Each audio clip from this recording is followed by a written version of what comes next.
Rogue Knight by Illuviar. 21.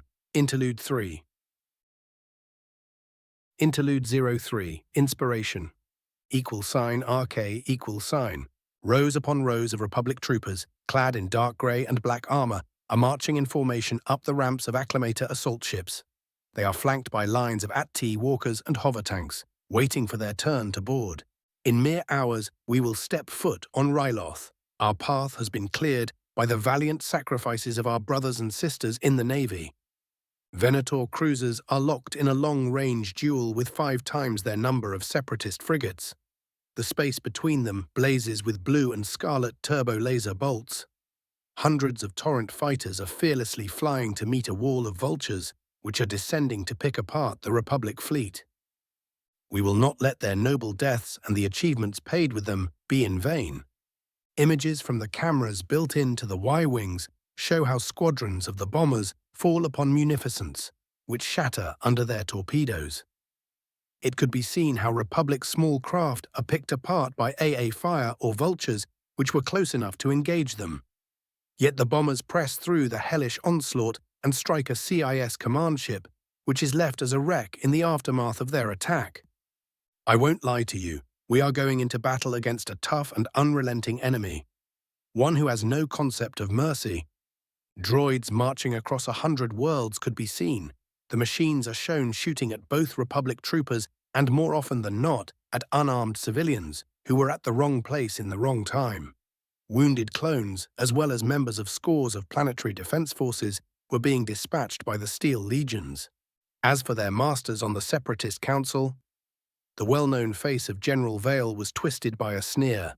We all saw what their questionable sense of mercy entails. Video captured by the helmet cameras of clone troopers followed. Large cells were shown, each of which were filled with gaunt men, women and children. Many of them were wearing rags, which did little to hide a multitude of bruises, or the old-fashioned slave collars that were clamped around the necks of about a third of those poor people. Here, in orbit of Ryloth, we saw the true face of the Separatists.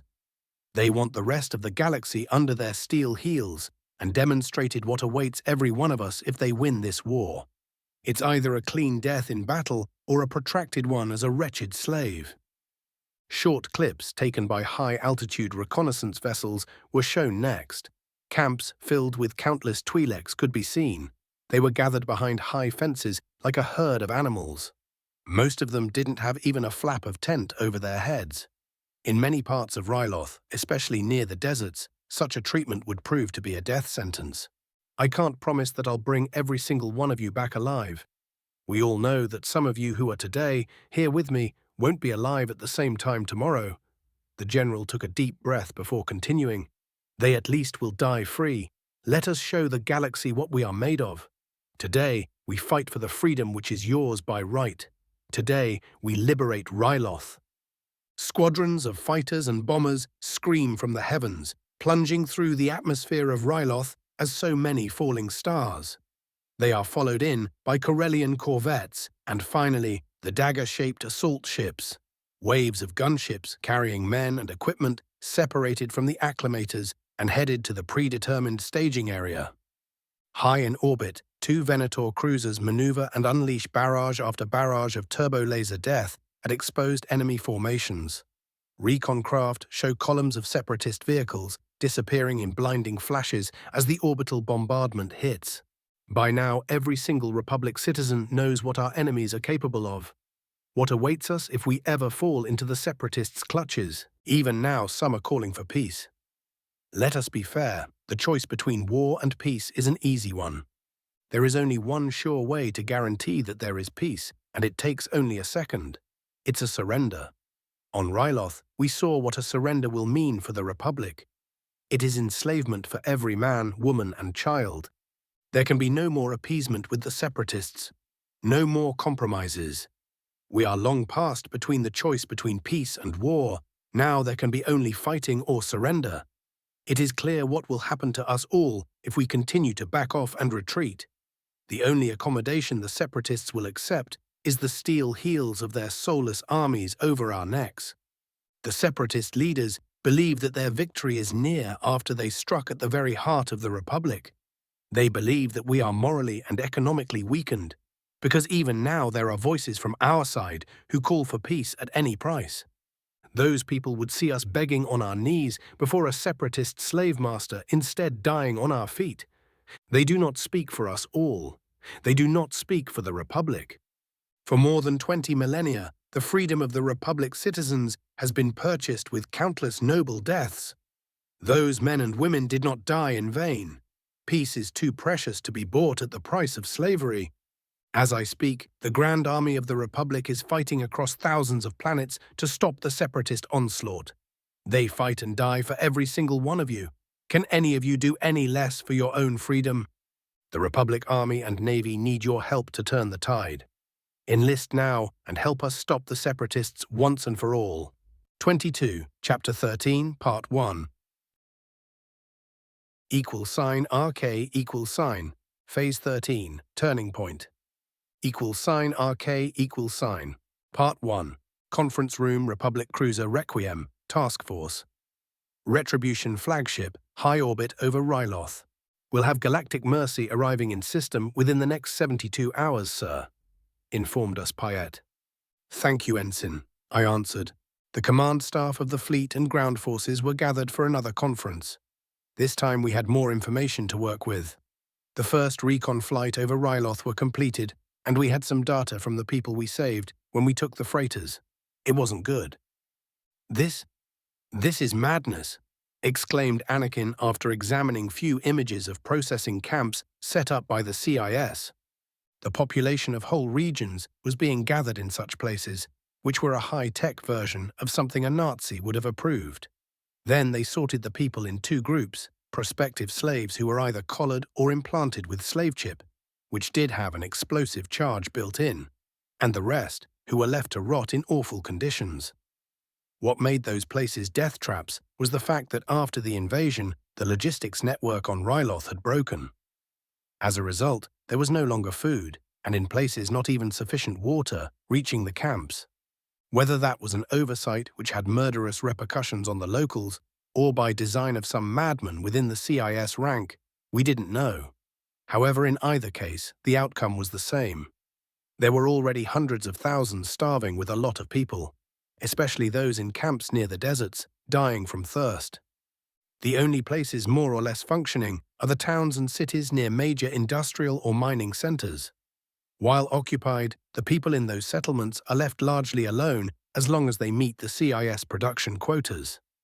If they fail at it or show any resistance, the locals are sent at one of the camps to be turned into slaves. Finished Piet. While there are few resistance movements, their success is less than one can usually expect on a world as Ryloth, added Commander Cody. It's hard to be a guerrillas when there is no population in which to disappear. As is the case over most of the planet, I muttered. Most concerning is what we were told by the people we liberated, said Ahsoka, pointing at one particular stack of pads, amongst the many covering the table. The proton cannons, grumbled Rex. That's correct, Captain, I said. We have to deal with at least 3 artillery sites with overlapping range, or land on the other side of the planet from our most important target. What Tambor? Anakin spat the name of the SEP leader who was responsible for the mess below us. If we can capture him, Ryloth is as good as free. He will have deactivation codes for the droid armies on the planet, said Kenobi. I stared at the holomap of Ryloth, which was projected over the table. The easy way is out, I grumbled. The cannons in question were placed in the middle of settlements with the local population used as live shields, so taking them out with orbital strikes wasn't on the table, at least for now. We need to insert small number of ground forces who are to take out at least 3 of those sites. Then our acclimators can land safely, said Skywalker. Those 3. I pointed at a specific point of the world map. They will give us an access to a few mountain passes leading to the capital and will provide cover from enemy proton cannons on the other side of the mountain range. The city itself is on the edge of the desert. I studied the terrain for a moment. On 3 sides it has nice, clear, open terrain for hundreds of kilometers around. If Tambor calls for reinforcements, we will be able to take them out easily before they are in range to cause any trouble. If they use people as shields, our cruiser's turbo lasers can turn the desert into a lava field, cutting off the capital from ground-bound help. And once we have Tambor, Anakin trailed off. I could sense the barely restrained anger raging within his heart. What we found on those freighters hit him hard. Considering our glaring lack of commando units, the 3 strike teams will be led by me and the Jedi. Admiral Yularen, I nodded respectfully at the man, will take command of the fleet. On a brighter note, I spoke with General Valentra. We should receive few more cruisers and escorts before the day is over. Hopefully those ships, as well as our fleet, will be able to discourage the CIS from contesting the orbitals. It was time to get close and personal with the Separatists. Unfortunately, my newest apprentice would be unable to join us for at least a day. She had exhausted herself while we were clearing up the freighters. A significant part of her force powers were used in sustaining her. Because of the genetic damage, I was unable to fix. The good news was that I had contacted few scientists on Coruscant who were already looking into the problem. Unfortunately, they were at least months from a viable cure. =RK Lat gunship en route to Alpha Site, Ryloth. We plunged through the atmosphere behind 3 assault ships. Each of the acclimators was targeting a separate settlement, using its heavy shields and armor as a barricade between the proton cannons and the gunships deploying 3 companies of clone troopers. Those were Torrent from Skywalker's 501st, Ghost from 212th Attack Battalion under Commander Cody, and Crate Company under Captain Cat from my own 11th Legion. Below us could be seen the dying glare of proton explosions. The acclimators blew up a heavy torpedo each in the upper atmosphere, blinding sensors on the ground for a short period of time. It bought us only a couple of minutes, but that was better than nothing. At any rate, the assault ships did their jobs and retreated with medium damage from the enemy bombardment. The LAATs carrying us flew at the ground at insane velocity, fighting to pass under the proton cannons' engagement envelopes as soon as possible. Our passage through the Ryloth airspace was hazardous, with cannon shells configured as makeshift flak exploding nearby and rocking the gunships. One of the LAATs was crippled from a near miss by warhead meant to contest an assault ship's defenses. Its left side was cut to pieces, and it fell to the ground as a brick, trailing smoke and bodies behind. A shell blew up behind another, totaling its engines, and the stricken transport continued flying at the ground at top speed. It struck nose first, compressing the craft into a metal pancake for a brief instant before its on-board weapons and fuel detonated thanks to the impact. The rest of us made it in one piece, and I was thankful for insisting that each bird carried only a single squad each. When the gunships touched down, we disembarked hastily and hurried to assemble within the forest surrounding the small clearing where we landed. On my way to the tree cover, I idly noticed a huge dead insect, which was half devoured. 2 brownish armored beings were running away, spooked from the LAATs. I hate insects, especially the damn big ones. It was a side effect from my time fighting those damn things on Alderaan during the war. I glared at the retreating forms and continued running to the trees. We had to hurry. It was a race between a bunch of enemy reinforcements trying to reach the village we were about to strike. If they didn't get wrecked by orbital strikes, and us taking down the cannons. My sight lingered over the equipment carried by my men. Most of them were lugging heavy blasters, man-portable cannons and repeaters, as well as missile launchers. The Jedi, in contrast, had their troopers carrying only blasters and ion grenades. Something about not wrecking the settlements of the locals. I had nothing of that when my men were concerned. The damn buildings were much cheaper than the life of my soldiers. =RK, outskirts of a Ryloth village, codenamed Site Alpha. In the shadow-covered grounds under the 3 tops of the forest surrounding us, the darker armor made us almost invisible.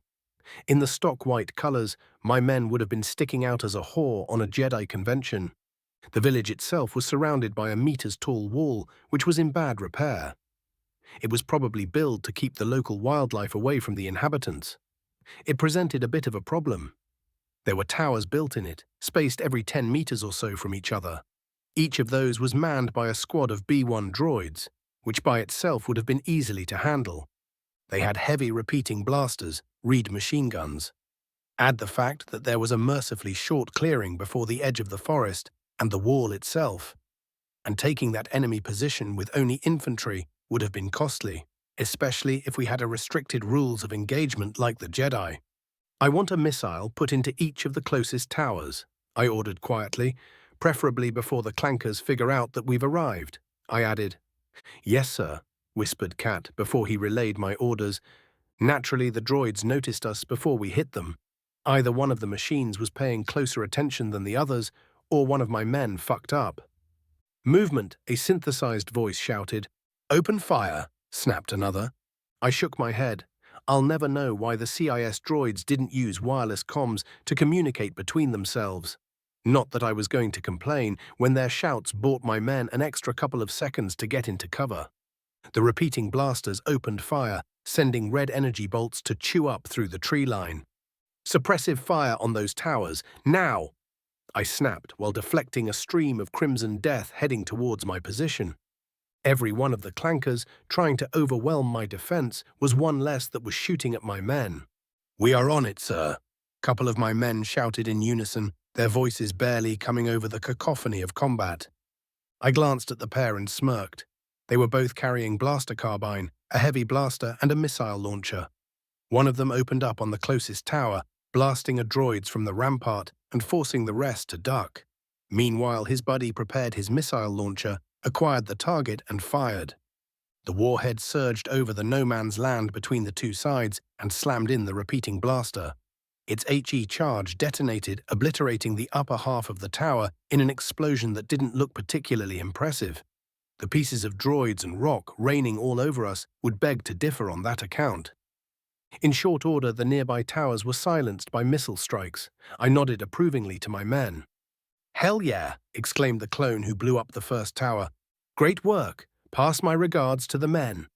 I spoke to Cat. I could feel him grinning proudly under his helmet. It was a sweet short op. I could sense that we lost only a single man with 4 wounded. "By the way, where did you get these characters?" I asked Cat and nodded at the pair, which was strutting around with 3 weapons each. "Ah, those," muttered the captain. "I sense a story there," I said while he was preparing to scale the wall. That was an easy exercise thanks to the grappling hooks attached to the weapons carried by my men. A force-assisted lunge later, I was on the wall and examining the village. It was ominously quiet. The only sounds were coming from the squads dispatched to deal with the remaining enemies on the wall, so those droids couldn't hit us from the back. I mentally cursed not remembering the events of most seasons of the show. I knew that there was going to be trouble in here, but not what exactly. Cat scaled up the wall seconds after me and joined me in examining the settlement. "Those two are Waxer and Boyle. They requested a transfer from 212th Attack Battalion. That's Kenobi's unit. Why? Apparently there is persistent rumor that under your command the rules of engagement are more liberal. I had a chat with Commander Cody about them. He is not pleased that we got a couple of his best men." The captain shrugged and nodded at the pair who had just came up the wall. "Yeah, most Jedi would disapprove from their affair with heavy firepower." I grinned. Those were my kind of soldiers. Now, let's see if they are only good at blowing up shit or if they had other talents too. "I'm taking a couple of squads and will be scouting up ahead. I don't like the look of this." I waved at the deadly quiet village. "Let the men take a brief breather and tend to the wounded while we check for surprises." "Consider it done, sir." When we were behind the wall, I called the pair who had taken my interest. "You two, troopers, front and center." "Boyle and Waxer, reporting, sir." They ran next to me and straightened up, at attention. "We are going to scout the village. Who know what nasty surprises the clankers have left for us?" I looked straight at them. "I was led to believe that you two are some of the best 212th had. It's time to put it to the test." Us, sir?" asked the one to the right. "That's right," I smirked. "And you know what the reward is for a job well done in the army?" They groaned. Yep, they knew. =RK, CIS positions, Site Alpha, Ryloth. "We lost contact with the outer perimeter," reported a B-1 droid. "I told you that those tin cans wouldn't be able to even slow the Republic," muttered a bounty hunter. The tactical droid in charge of the CIS contingent tilted its head to the right. It was expected. I want to know their plans. Send probe droids. I want 855th Platoon and the remaining tanks to reinforce the choke point. Roger, Roger, the B-1 snapped at attention. Release your pets, added the merc. Indeed, the modification you suggested could prove useful, chimed in the tactical droid. The masked woman nodded nonchalantly. Mentally, she cursed being stuck at this position. Her commander wanted eyes on the inside of the CIS operations after those madmen attacked Coruscant with the Blue Shadow. It was the prudent thing to do, however it let her in a nasty position. Now she was at least partly responsible for the atrocities committed by the damn separatists. She nervously rechecked her gear. Her rocket backpack was fully fueled and operational. The same was true for her wrist-mounted rocket launcher and flamethrower as all her other toys. She had a bad feeling about what was going to happen. 23. Chapter 13, Part 2. Phase 13, Turning Point.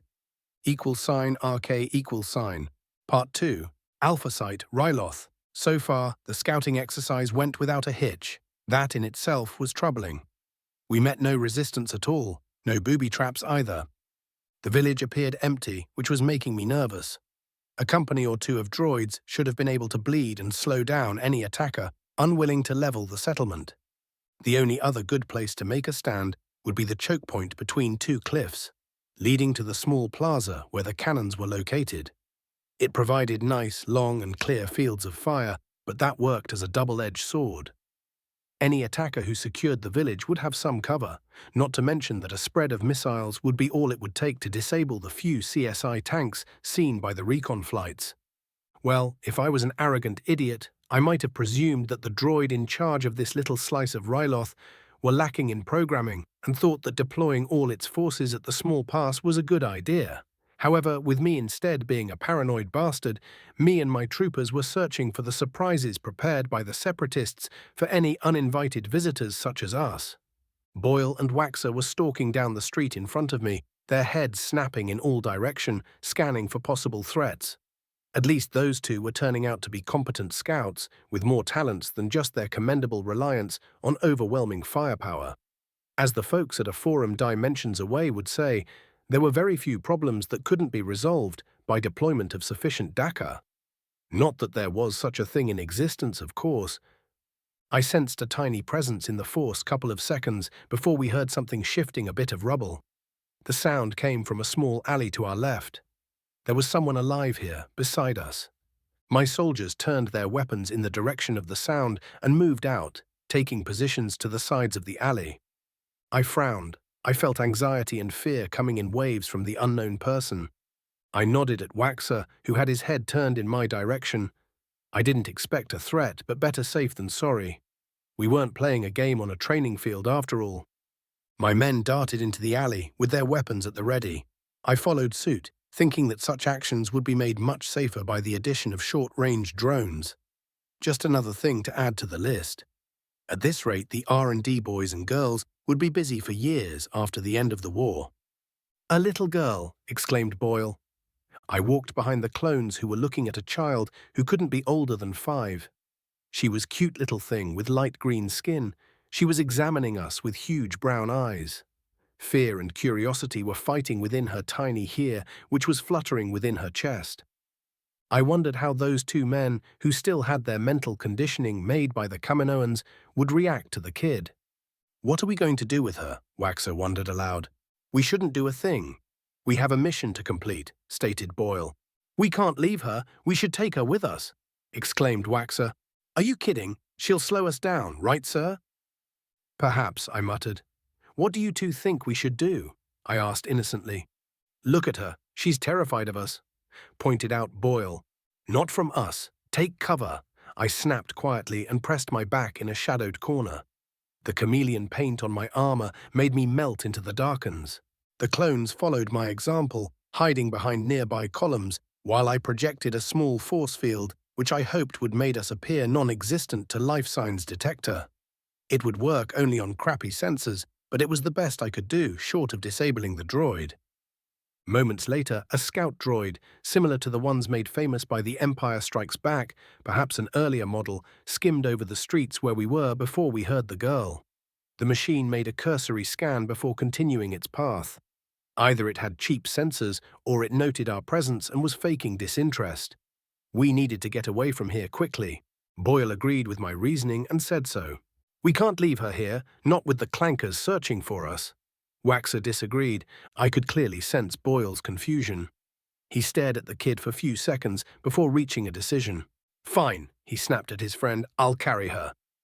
Before any of us could say a thing, he went to grab her, and to Waxer's and my amusement, she growled at my subordinate and clamped her teeth at his index finger. Ouch, she bit me. I went behind Boyle and slapped the back of his helmet. Ow! What was that about? Sir, he grumbled. You are scaring her, exclaimed Waxer. The child either thinks we are droids or she just don't like you. I smirked at Boyle, who shook his head in exasperation. I wonder why, muttered Waxer. He removed his helmet and grinned at the kid. Hey, little one, see, we are made of flesh just like you. I could almost see Boyle rolling his eyes at his buddy's antics before his shoulders slumped. I think she's starving. Here, take this.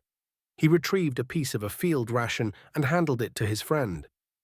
Waxer presented it to the girl, who looked him warily before carefully sniffing the food.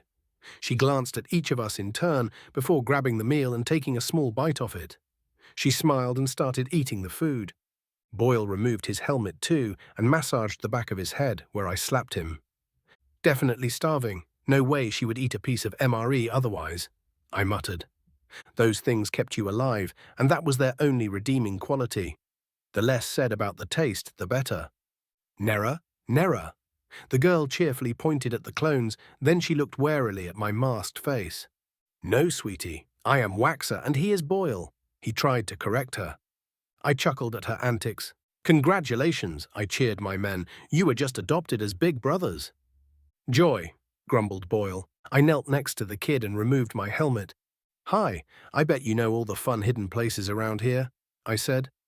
She had to, in order to evade the droids since the invasion began. Can you show us how to sneak to the plaza, where the droids are gathered? I asked in Twi'leki. She eagerly nodded, with her head-tails swinging wildly. Wouldn't you know, the short stuff's useful for something, muttered Boyle. Waxer, please. I nodded at my other subordinate. He smirked and slapped his friend at the back of his head. Ouch!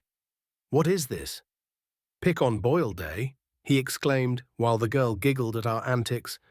I listened to a rapid string of explanations from the kid. Yes, of course, I grumbled. Why it always has to be sewers? You sure that there is not another hidden way? I asked with forlorn hope. She shook her head and continued nibbling at her meal. Splendid, I muttered dryly. Get you helmets back on. We have a mission to finish. I pointed at the kid. By the way, your new sister's name is Numa. =RK=, Site Alpha, CIS positions. Bo-Katan was toying with a vibroblade while waiting for the damned tactical droid to reach a decision. The onerous machine was examining the data feed from its scouts when it straightened up and turned towards an idle bee, one which was simply staying nearby. We located them. The attack can begin now. Release the beasts. It ordered in a voice lacking any emotion. The Mandalorian woman rolled her eyes. Unless the clones were incompetent, she doubted that the animals would be something more than a slight irritation. After all, if the rumors were true, they were made in the image of one of her own kind and trained by Mandalorian mercenaries to boot. Yet they were content to be slaves to the Republic, and that was something that made her blood boil. No true Mandalorian would let herself stay in such a position. Bo-Katan could hear distant growling from behind her. She shrugged. The beasts should at least slow down the Republic soldiers. She looked over the locals who were used as live shields and were probably the only reason the village wasn't turned into glowing crater from orbit. Evaluating what foolishness would be done by the CIS next was one thing. Being caught as what amounted to a hostage-taker by what she expected to be vengeful Republic troops was another. Truly, the only reason she was still on this damn planet was her expectation that the CIS fleet in orbit would crush the Republic's Navy attempt to break the blockade. Instead, the Separatist fleet was so much dust across the stars, and she was trapped on the planet. Her FTL-capable fighter was securely locked back in the capital, and she was unable to refuse the suggestion to examine and improve the defenses of the artillery positions. Not when Tambor had a platoon of super battle droids nearby, and her ride was under lockdown. Besides, after the mauling they received, the Republic ships in orbit were likely to shoot first and not ask questions if anyone tried to leave the planet. Kryze knew that after Coruscant, the GAR would somehow change the way it operated. Witnessing it would be useful to the Death Watch. However, she had the feeling that doing so from the CIS side would prove hazardous for one's health. Her frown deepened. Perhaps it was time to cut out her losses and seek a better arrangement. After all, she was not a common mercenary. She owed no allegiance to Tambor and the CIS. She moved away from the crate she was leaning on. "I'm going to see for myself how good the Republic clones are," she said to the tactical droid, and stalked away with a predatory grace. =RK=, crate company positions. Alpha site, Ryloth. I was thankful to the Force and all the gods I could think of for my sealed armor, slogging through the filth in the sewers to reach the position where Kat and the rest of my men were waiting wasn't fun. If the criffing droids had sensors to pick up smell, they would have found us sniffing around the plaza when Numa led us to recon the place. Well, it could be worse, I guess. That way we avoided any roaming scout droids while en route back to our lines. Thanks to the Force and few helpful pointers from Numa, we soon reached our destination. I started climbing the ladder leading up to the manhole closest to my men and shouted, "Hold your fire, incoming friendlies." I could sense my soldiers' attention snapping our way. I shoved away the manhole cover and got out, to be greeted by half a dozen blasters pointed my way. "Stand down, men. Good to have you back, sir. How did the scouting go?" asked Kat. "Much better than anticipated. We have a covert way in. However, there are a lot of clankers and civilians out there. We'll need a diversion before hitting the place." Behind me, a muttering Boyle came out of the manhole, followed by Numa and Waxer. Kat glanced at the kid. "You picked up a stray, sir," he pointed out the obvious. "It's not like we could just leave her behind. Besides, she is damn useful." I trailed off. Something bad was coming our way. I could sense anger and hunger. "Take defensive positions. We have company." I snapped and grabbed my lightsaber and activated it. My men darted in all directions in a carefully orchestrated chaos. They ran towards hastily prepared positions, preparing to face whatever was coming our way. Behind me, Waxer grabbed a startled Numa who shrieked in fright and sprinted towards a nearby building. I could hear the sound of clawed feet scrapping over the rocky ground. My first thought was that the animals we startled when the LA-ATs landed had come back with a vengeance and brought back friends. That idea was reinforced when a bunch of overgrown bugs covered with brown armored plates appeared behind a nearby corner. They growled at us and sprinted our way without slowing down. "Open fire! Don't let them get near you," I shouted. I could see the blinking lights of demo charges which were fitted on the beasts. Using animals as kamikaze. Someone on the other side was becoming creative. I needed to find that one. Such creativity needed a fitting reward. My men opened fire on the horde, rushing us with everything they got. To my unpleasant surprise, all but few of the heavy blaster bolts were harmlessly absorbed or deflected from the animal's armor. I made a note to take samples for the R&D folks. That stuff appeared to be doing much better job than the armor worn by my men. 2 missiles passed around me and struck a pair of the insect-like creatures, shattering their carapace and dazzling the nearby monstrosities. I gathered as much force as I could in the seconds I had before the beasts reached me, molded it and unleashed the energy at the pack of predators. =RK=. A building overlooking Crate Company position, Alpha Site, Ryloth Kryze watched as animals rushed at the clone's position. She stated at the man in color-shifting armor who appeared to be in command. That was a useful feature to have, mused a part of her brain. Her attention was on the officer in charge. He looked familiar. Bo-Katan was sure that she had seen him before, probably on the holonet. When he ignited a lightsaber in the color of freshly split blood, it all clicked into place. That was General Vale, the new GAR prodigy. The man credited with engineering both Grievous and Dooku's capture. If the rumors which reached the Death Watch were true, he was a very dangerous man, who apparently was allowed to do whatever he deemed necessary to achieve his mission's objectives, something that a Mandalorian warrior could respect. What was even more interesting was the rumor that he tortured at least one man and faced no repercussions from his Republic overlords. That in itself was troubling. If the Republic was discarding its foolish ideals and the kiddie gloves with which they appeared to operate for centuries, it would mean that her and her brothers in arms cause could be threatened. Or perhaps this man and what he represented was an opportunity for the true Mandalorians. She watched him snapping orders, and the soldiers obeyed without a moment's hesitation. Bo-Katan nodded in approval when they fell in a bunch of prepared positions and opened fire at the beasts attacking them.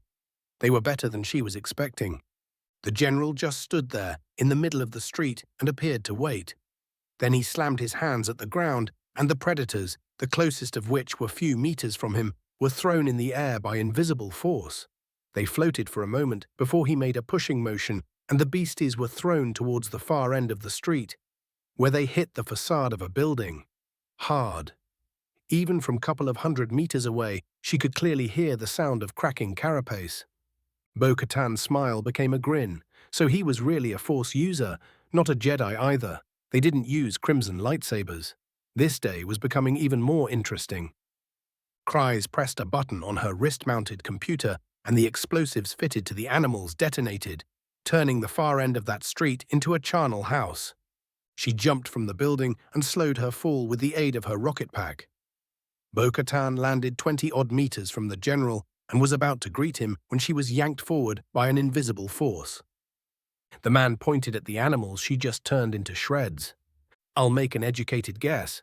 That was originally your idea," he stated in an ominous tone. "Yeah, interesting day indeed." 24, Chapter 13, Parts 3 and 4.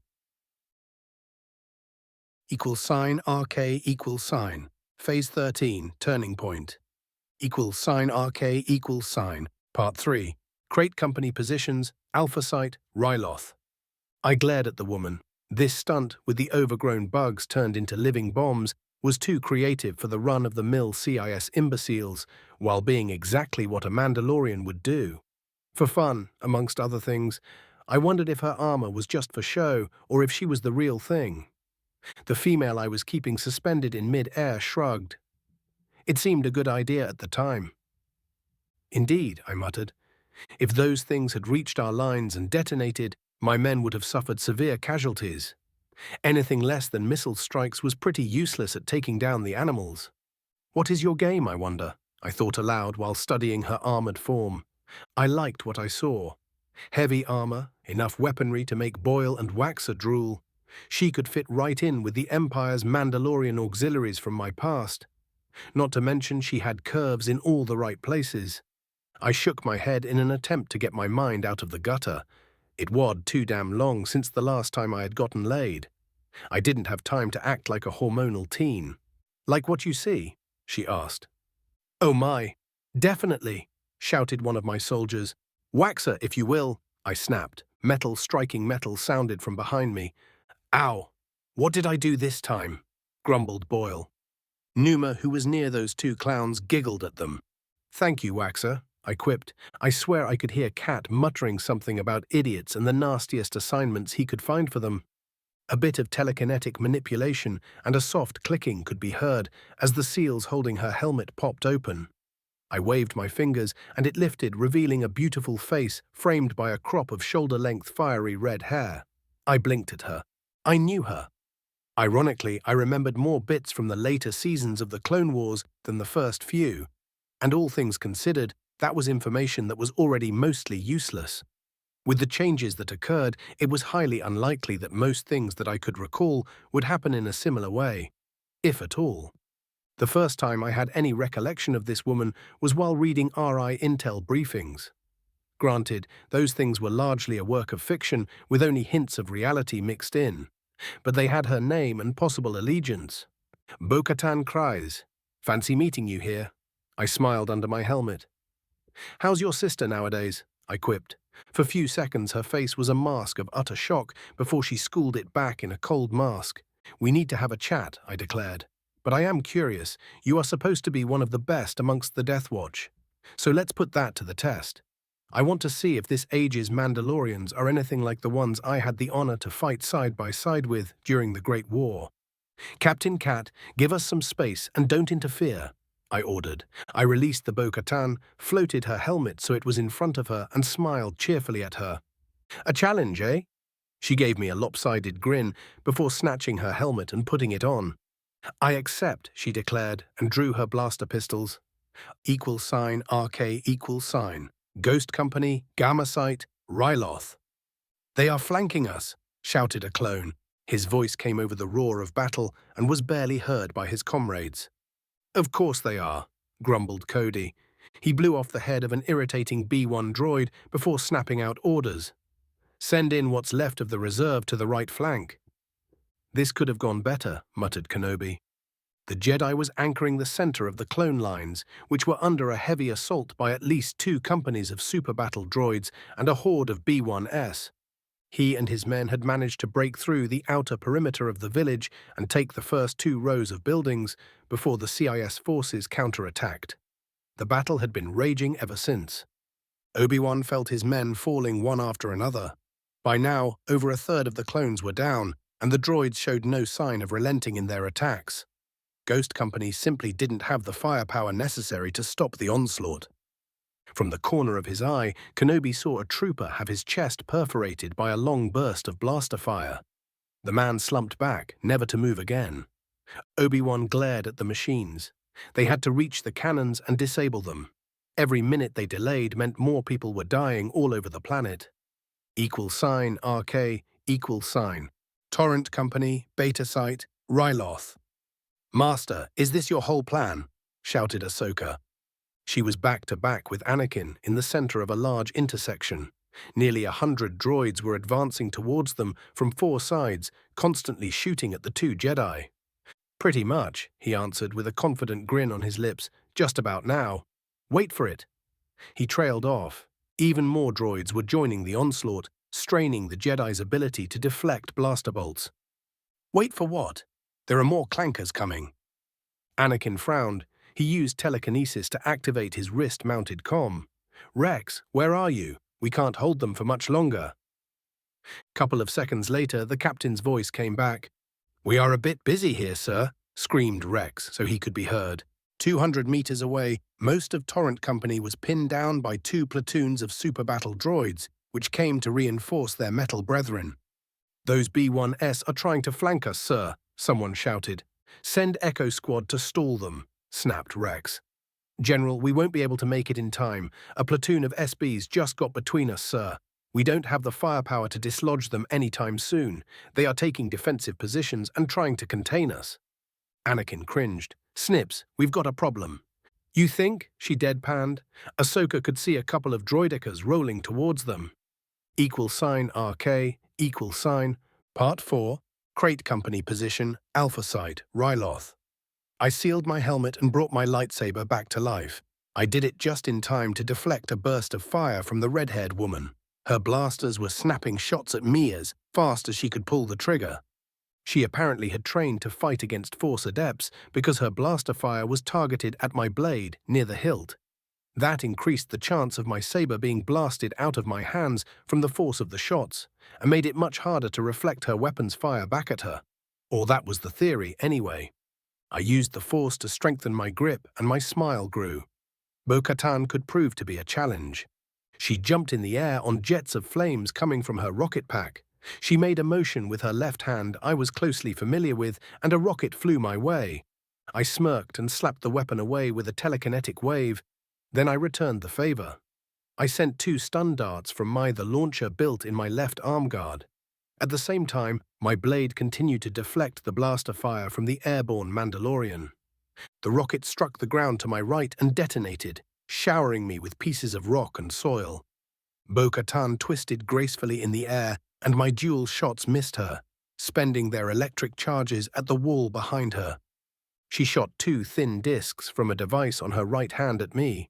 I met that attack with a force push, which threw the metal slips back at her, accompanied by an invisible sphere of energy. Cries flew up, ascending over the reflected attack, which smashed through the wall behind her. She rotated in mid-air, so the missiles mounted on her back were pointing my way. Her heavier weapon roared my way. Perhaps she thought that I would have a problem thanks to its greater weight and speed. It was time to dissuade her from such notions. I pushed at the missile with both hands, and the guided weapon stopped 2 meters from me. Then I used telekinesis to turn it so it pointed at the woman and released it, before rolling away to avoid a hail of blaster shots. She plunged down, trying to evade her own missile, but I used the force to guide it after her. Bo-Katan didn't let that slow her down. She turned around, so she flew backwards and shot 2 yellow energy bolts from her left arm guard. One missed, but the second struck the missile pursuing her and detonated its warhead. The explosion sent shrapnel in all directions. It also threw the Mandalorian woman skidding across the ground. She landed hard and stopped only when she struck the wall of a nearby building. I used her temporary distraction to pluck out of her hand the blaster she managed to keep during her crash landing. It didn't slow her for even a moment. Cries sent 2 of the yellow energy bolts my way, and while I deflected them, she launched a metal cord which darted towards my hands, followed by a single metal disc. I used the force to send away the projectile, but the rope snagged around my sword arm. Bo-Katan wasted no time, and she flew up, dragging me with her. If it wasn't for the force enhancing my body, her move would have dislocated my right shoulder. If I was lucky. I cursed as I headed towards an inconveniently placed building. I twisted my body so I hit the wall feet first and leapt from that surface in a force-assisted jump. My still-ignited lightsaber connected with the metal line, cutting through it, and I switched it off before smashing in the woman and grappling her. The time appeared to slow down for me. Our mid-air collision threw away her attempts to control her flight with my additional weight. We spun through the air in uncontrolled fall. She smashed her armored head in my face, which combined with our tumbling through the air was mildly disorienting. However, thanks to the force, I was well aware where exactly we were and of our distance from the buildings and the ground. I returned the favor, rattling her head within her helmet and twisted us so she'll take the brunt of our fall. I used the force to slow down a bit our headlong plunge to the ground, but it wasn't enough to let either of us get away from that stunt unscratched. We landed hard. I could hear the unpleasant sound of cracking bones. I could feel pain exploding in my left arm and hand, which was under Kryze's body when we hit the ground. Son of a bitch, that criffing hurt. =RK=, Ghost Company, Gamma Site, Ryloth. Cody, ion grenades. I'll guide them so they'll have maximum effect, shouted Obi-Wan. He darted behind a half-demolished wall and nodded to the commander. The Jedi closed his eyes and concentrated. He let his senses fly over the battlefield, noting the positions of his men and the ghostly signatures of the machines. A nearby soldier took out a grenade, primed it, and threw the sphere at a group of droids. Kenobi picked up the weapon with the Force and guided it so it would have maximum effect. It detonated, releasing a pulse of ion energy which fried the electronics of 15 machines. Obi-Wan repeated the process, wiping out robots left and right until his men ran out of grenades. By then, the droids assaulting them were decimated. 5 minutes later, the forces attacking Ghost Company were obliterated, and the path to the cannons and the final defenses around them was clear. Half of Kenobi's men were either dead or wounded by that point. =RK=, Torrent Company, Beta Site, Ryloth. This way, shouted Anakin. Skywalker sent a concentrated beam of telekinetic energy at the wall of a nearby house, blowing a large hole through the stone. He grabbed his apprentice and darted inside, using the Force to move faster than humanly possible. It was almost enough. A shot from a droideca's cannon smashed into his arm, blowing the prosthetics in two. He grunted as shrapnel and few stray blaster bolts struck his armor. It held admirably. Ahsoka was not that lucky. She wasn't wearing an armor. The blaster bolts, which managed to hit her during their brief flight to temporary safety, seared wounds across her left thigh and shoulder. She shouted in pain and sagged in Anakin's grip. Skywalker cursed venomously. His lightsaber was still outside, gripped by the fingers of his severed artificial hand. At least it wasn't the good one. He glanced at Snips, who was in no condition to move on her own, at least not fast enough to matter. Anakin could hear the metal feet of the machines clattering over the rock-covered ground outside. They would be all over them in moments. RK =, couple of 100 meters. It could as well be miles. Rex threw an ion grenade at a group of super battle droids, which danced under the energy discharge before falling to the ground into a smoking heap. The damn things weren't heedlessly throwing themselves into his men's blaster fire. Instead, the droids were taking cover and were simply content to pin him down. The captain knew why. If the machines managed to take out the general and Ahsoka, he and his soldiers would be easy to dispatch. Criff it all, the damn things didn't really need to directly kill the clones. If their commander found it practical, the robots could simply keep them under siege and starve them out. It wasn't like he had a bunch of tactical options, as he and his men were armed only with blaster carbines and ion grenades. Besides, the latter were running out. RK Crate Company, Alpha Site, Ryloth. I submerged myself deeply in the light side of the Force. It stung as it passed through me and interacted with the tendrils of darkness still clinging to my being. As usual, I had used the dark side during the battle, and the both sides of the same coin, so to speak, didn't like playing nice with each other. The Force energies were like a cool balm, extinguishing the stabs of pain in my left arm. I felt the cracks in my bones knitting together until only a light, dull ache remained. Good enough. I turned my attention to Bo-Katan, who lied dazzled on the ground.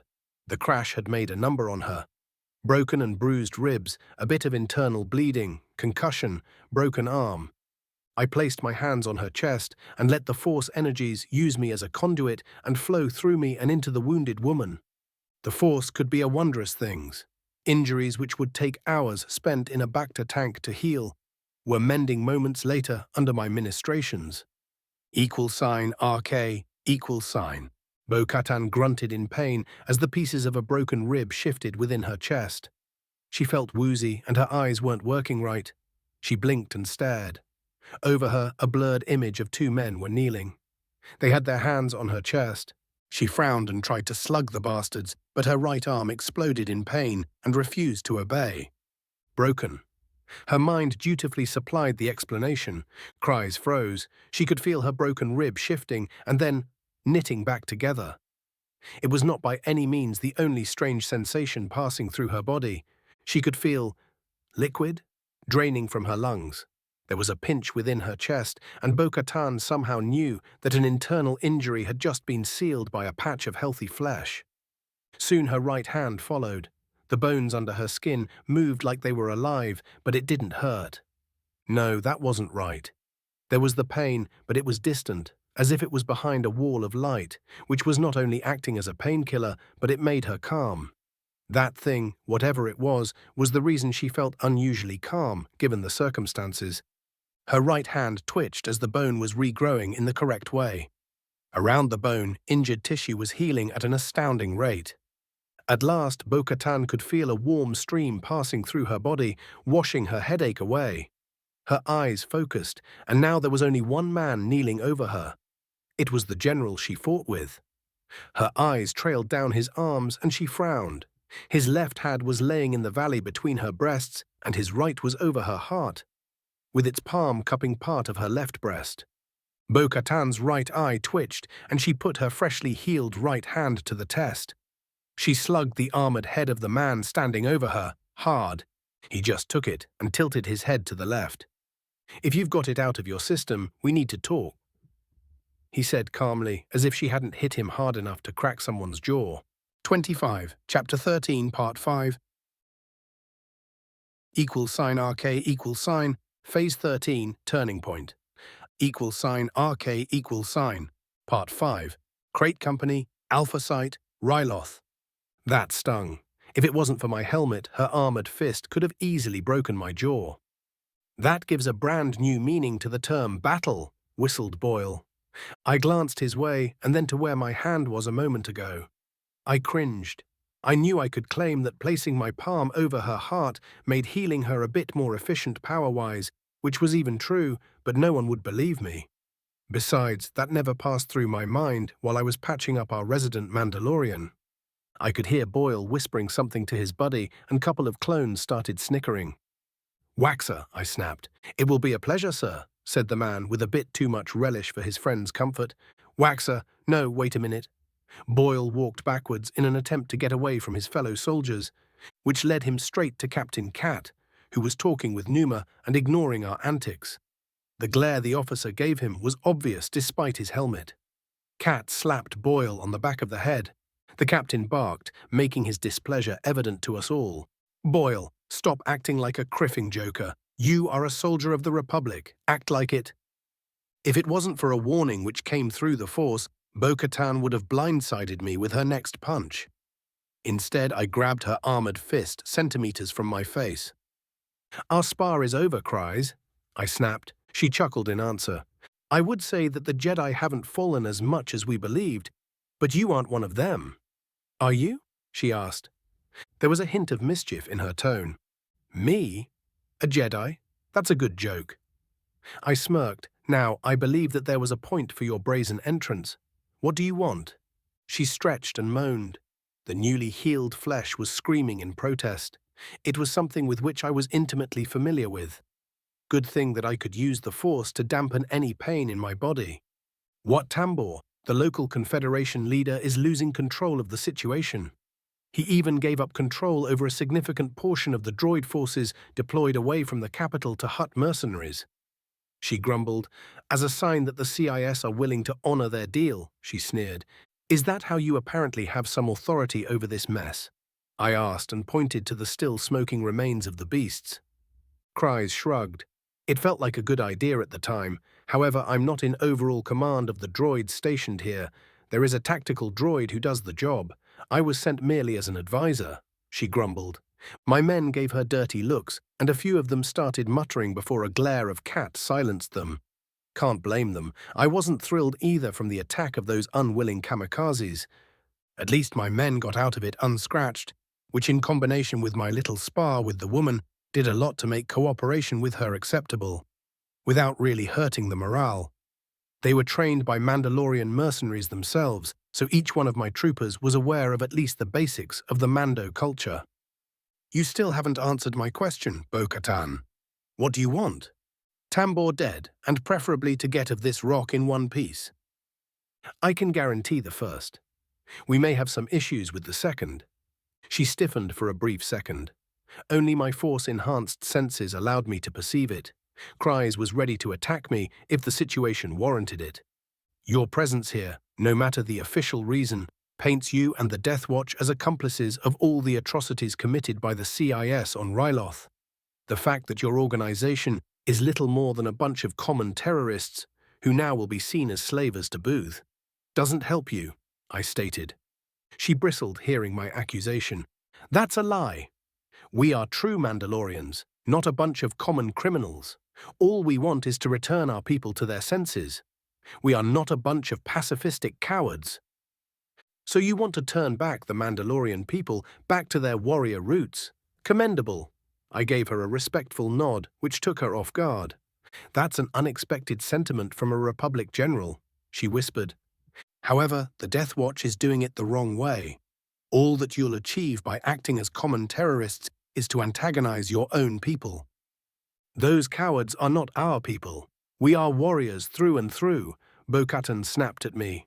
Perhaps, yet you need them if you want to amount to anything but a single rogue clan. You need to win their hearts and minds, something that won't happen thanks to acts of petty terrorism. I smiled under my helmet. You need to give a cause to the average new Mandalorian, a reason to put away his pacifism and embrace their true nature. Cries stared at me, thinking furiously. You have a plan, I take it? She asked. Many, in fact. I nodded in the direction of the CIS artillery. Tambor and his ilk, with their actions of Ryloth, gave us unbeatable propaganda victory. In days, the entire galaxy will know what to expect if the CIS win.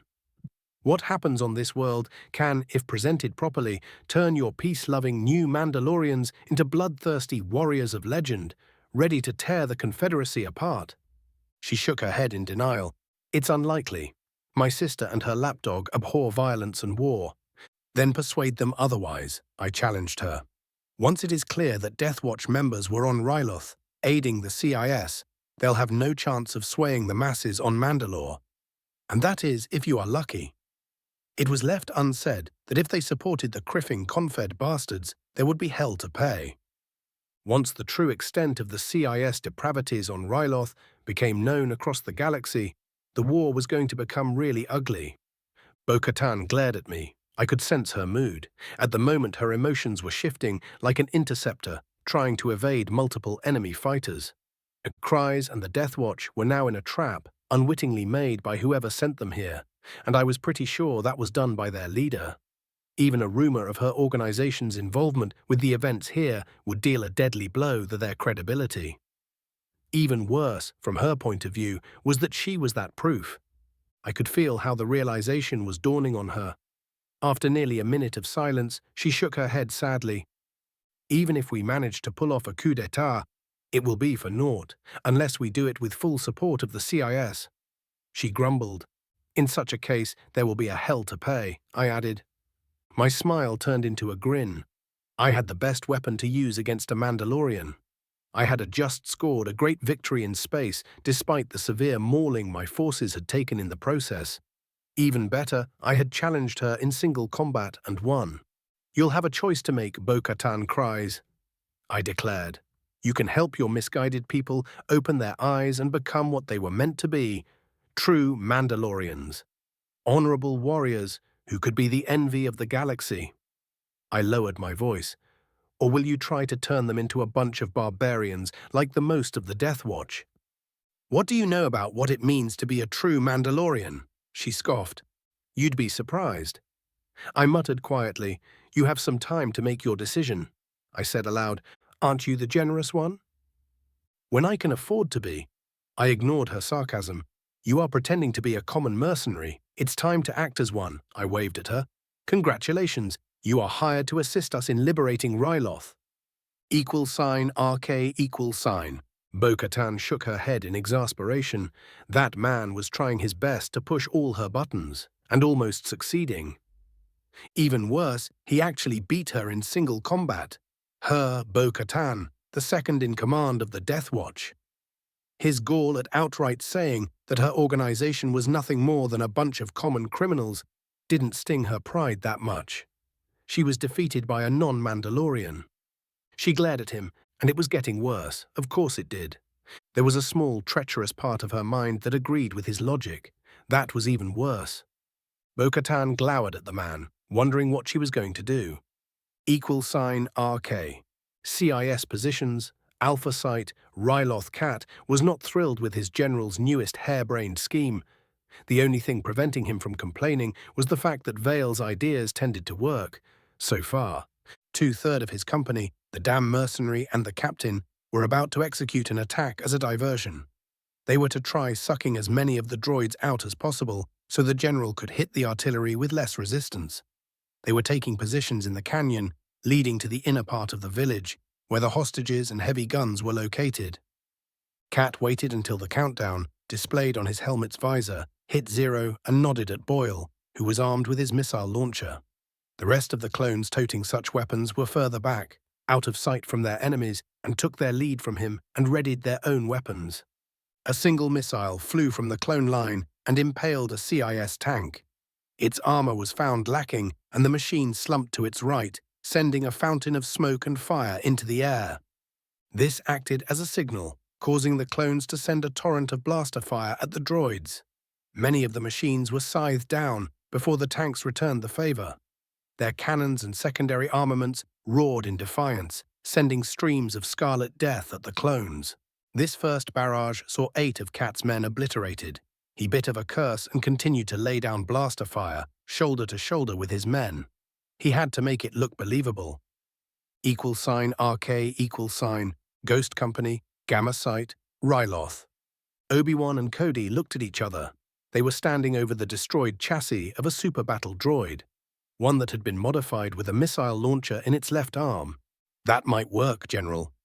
20-odd minutes later, Kenobi led the survivors of his company into attacking the final CIS defensive perimeter. They had 7 salvaged missile launchers with 19 reloads spread amongst them. 2 tall buildings, which were remade into strong points by the droids, were turned into rubble by a pair of warheads each.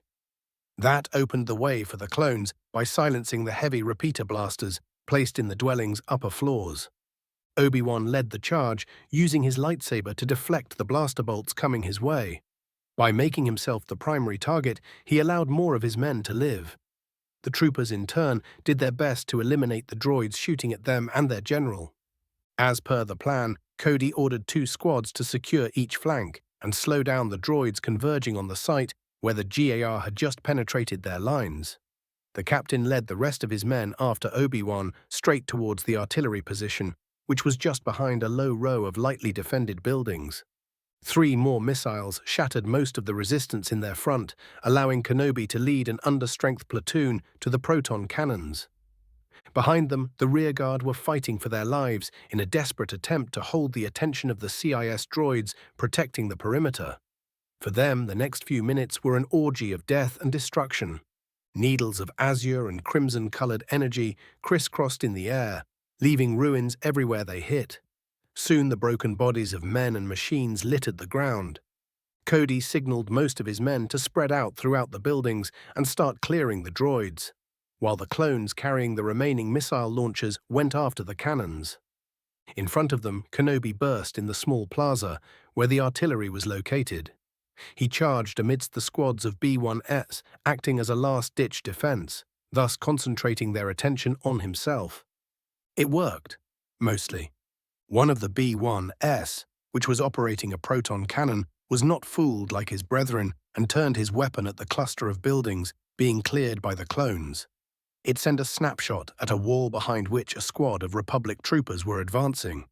The only reason Cody and the rest of his men survived was that the smart fuse of the shell decided that it was too close to the gun, which fired it to detonate at anything more than a fraction of its potential yield.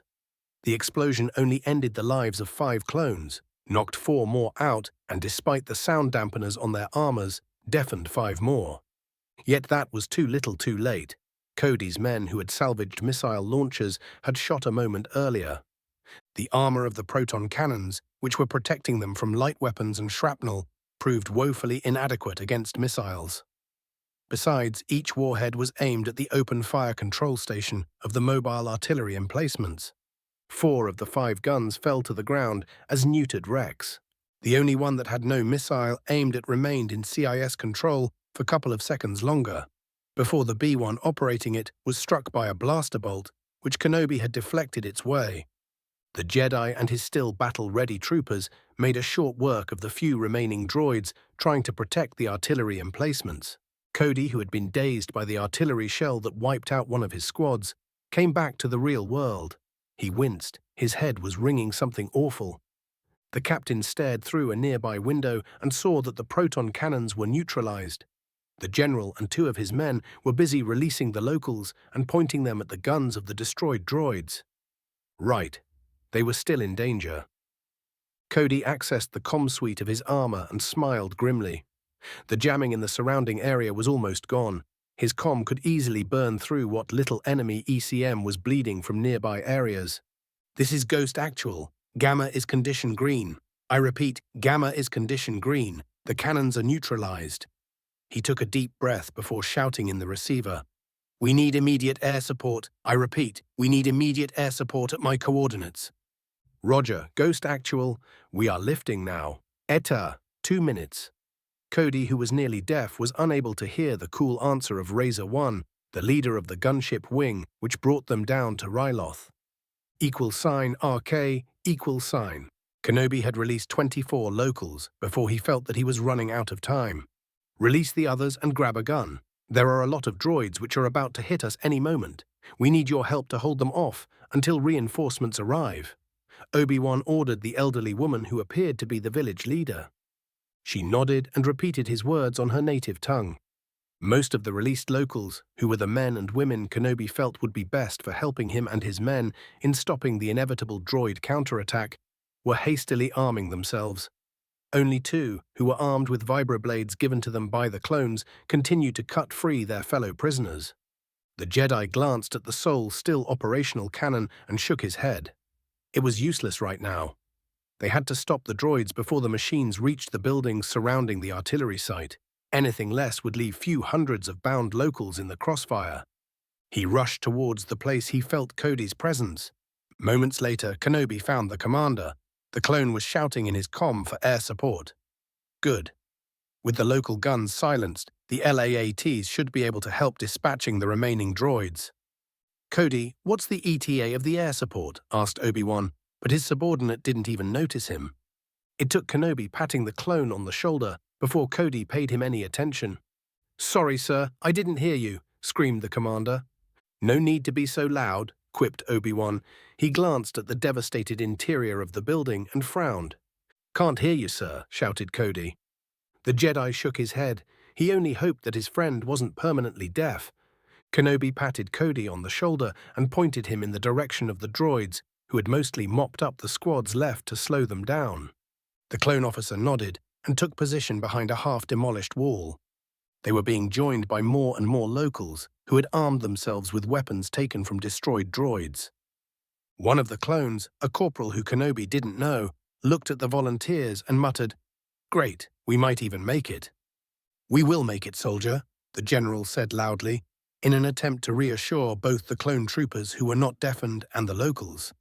Heartbeats later, the droids, which were still active, disregarded the couple of survivors from the rearguard and charged the rest of Kenobi's force. They were met with withering amount of blaster fire. However, most of the shots snapped by the locals missed by miles. The B-1 droids were falling down in droves as the cannon fodder they were, but in doing so those machines were soaking up fire, which was not hitting their more dangerous brethren. The B-2 super battle droids were the ones retaliating effectively to the fire of the flimsy line of clones and armed civilians. The walking wall of steel was coming closer and closer, paying with 4 of their mechanical lives for every one of the defenders they were claiming. It was an exchange rate that the CIS troops could afford to pay. Even the sole survivor of the rear guard, who was sending blue needles of concentrated energy at the backs of the advancing machines, did little to dissuade the machines from wiping out Kenobi, his men, and the locals helping them. The droids were mere 3 meters from the Republic remnants when the air vibrated with the familiar droning of LAAT gunships. Some of the robots turned around, started scanning the air for the perceived threat. It did them little good, besides being able to see the craft which ended their existence. A whole wing of heavily armed LAATs flew centimeters over the roofs of the village's dwellings. The predatory forms of the gunships dashed over the advancing droids. They unleashed missiles and rockets, blowing up the droids farthest from Cody's position. Thin darts of laser fire came to life from the small ball turrets mounted at the noses of the LAATs, neatly slicing the droids into pieces. Kenobi released a breath he didn't realize he was holding. The force-be-damned machines were caught in the open and demolished in short order. The sight of droids being turned into scrap didn't make him feel any better. Most of his men were gone, or mercifully only wounded. Dozens of the locals had perished in the last desperate firefight. Despite all that, they had won. The artillery at this position was neutralized, and hopefully Anakin and Del-Katar had also taken their objectives, or would do so soon. Obi-Wan looked to his right. There was a girl, no more than 15 years old, laying slumped on her side. Here, empty purple eyes were looking straight at the Jedi. Kenobi closed his eyes, calling on the light side of the Force once more. He felt its rejuvenating touch and concentrated on it, releasing the bitterness he was feeling, as well as the first wisp of anger aimed at the CIS leader who had decided to use the locals as live shields. To Obi-Wan, the so-called success of taking down the guns tasted as bitter as defeat. 26, Chapter 13, Part 6.